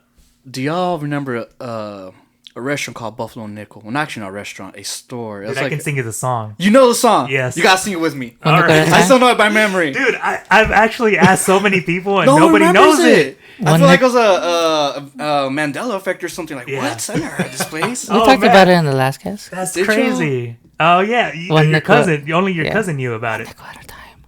Right? Does that go one nickel at a time? It's Wait, all right, we got this, right? You got it? Duh. You know it by memory? duh, Dun, dun, dun, dun. We got all the games that you love to play at Buffalo Nickel. That's all it takes. One nickel at a time, not even a dime. You're always a winner every time. All the games you love to play at Buffalo Nickel. One nickel at a time. Dun, dun, dun, dun, dun. Then it just repeats. that's it. I love man. it. Yeah, finally somebody remembers that dang freaking slogan. Like no one remembers that. That's because I grew up hearing that. You heard it too, then, huh? I grew up hearing that, but I Yeah, don't I just I didn't never remember went the to it. But lyrics. see, like I never been to it either. But I I don't always remember the remember. commercials. Like Yeah. I wanted to go there. Have all these freaking arcade games for a nickel. Heck yeah! And like, Buffalo where there is this Nickel. place? It never existed. It died, man. It's over. I wish it still was around. Would they ever bring it back? If anything. I doubt with this economy. Yeah. There's Arcade, Licenses don't get you nothing. arcades even in Japan are dying, man. That was the Dang, DDR's going away then? that was the dream, man. I love DDR. We talked about DDR. Are you a beast at DDR? No, I wish I was. Okay, I got 'cause messed up knee. I can't do that stuff. We were no gonna more. have a competition. Dang. I mean, I could do it, but I'm maybe in segments. I can't do a full 6-hour session on that. No. We'd probably just get on whoever. Yeah, Well, not well, my age. Oh, we're doing a Mario Kart thing. Yeah. Yeah, you want If to? you happen to have a GameCube or no one with the GameCube, We're I gonna got the 64. the original or not the original, but Double Dash. the Double Dash on GameCube. You're able to play with how many? 16 players or 16. Jesus. 16. 16, and we're trying to get as many people, and we're gonna record it, and yeah, maybe That'd be fun. put a grand prize on there, whoever wins. Or Nice. Yeah. I'm all about Smash Brothers though for sure too. okay, I get down Kirby. Kirby, Thank you. my dude. Thank you. Yeah, Kirby, man. The guy said he was a Legit. shit pick, and I Kirby's like Kirby's a Why? badass. Why you hate Kirby, man? Why you hate on Kirby? He says if you look at the meta and who's the strongest, I mean he's not up there. But it's so funny. It's not him- about being strong. It's about how his skills, man. You could do a lot True. of things with them. I just like the hammer. like bitch, I hit you with my hammer. Well, it depends on what version you play. Like if you Yeah. play melee, Oh, yeah. that's He has a bat in that the one. the professionals in that game. They play is like Fox and Falco and Captain Huh? Falcon. Oh, man. Pikachu and Captain Falcon. Falcon. Captain Falcon a little bit. Yeah, Falcon punch. Yeah. Heck yeah, man. but That'd be dope. is there any? No, you already talked about your next big projects. Is there any Oh. shout outs you want to? Your socials, you want people following you? Yeah, people want to follow me on Instagram. Follow me at Zero Proxy, spelled with an X, like that. XeroProxy. If y'all see me on Instagram, and I'll be building my channel here on YouTube pretty soon, and I'll send y'all guys a link eventually whenever I get it ready. That way, whenever my YouTube series is ready for the Rooster Yeah, you got to 66 come stuff. on when it's about to. Yeah, I'll come back on and promote it, of course. Hell yeah. Yeah, I might bring All a right. restaurant guy with me or something. I know a Korean buddy that makes donuts. Bring I the know it's food. stereotypical, right? Bring the food. Let's go. Hey, Beignets. you might. Beignets. What's beignets? You never had Italian? beignet? Yeah. No, that's French. French? Yeah, that's French donuts Oh, basically. you got to hook us up with one with him. Well, we'd love to have that I dude don't- on the podcast. I don't have a French guy. Oh, I thought you said He's talking about beignets. I thought you said the. The Korean donut. Korean guy. donut guy. yeah. Yeah, Korean donut guy. He's dope. I mean, he makes all kinds of crazy stuff. Like he makes a Cookie Monster donuts and stuff. Like, it's not your typical donut. It's like creative and unique, like strawberry cheesecake donuts and stuff like that. Damn. Yeah, we're gonna have to hit him up. Ferrero Rocher and stuff. And man, he's pretty cool. You have to give us the contact info. But we'll talk about that Yeah. later. For sure. All man. right. Well, this has been another episode of the Yellow City Kids podcast. Thank you guys for watching. Don't forget to like and subscribe. And we also have a TikTok and Spotify. So check us out on there and also Apple Podcasts. Did I miss anything? The YCK clips. Oh, yeah. And check out, we have another YouTube channel called YCK Clips. If you just want to catch the clips. Yeah, you just want to catch all the good stuff. There And you don't go. want to watch 2 hours and 30 minutes of podcast. And why wouldn't you, though? Why wouldn't you? Look at our guest. He looks Yeah, amazing. look at him. He's the next George Clooney. All right. Well, that's been it, man. We'll see you on the next one. Peace.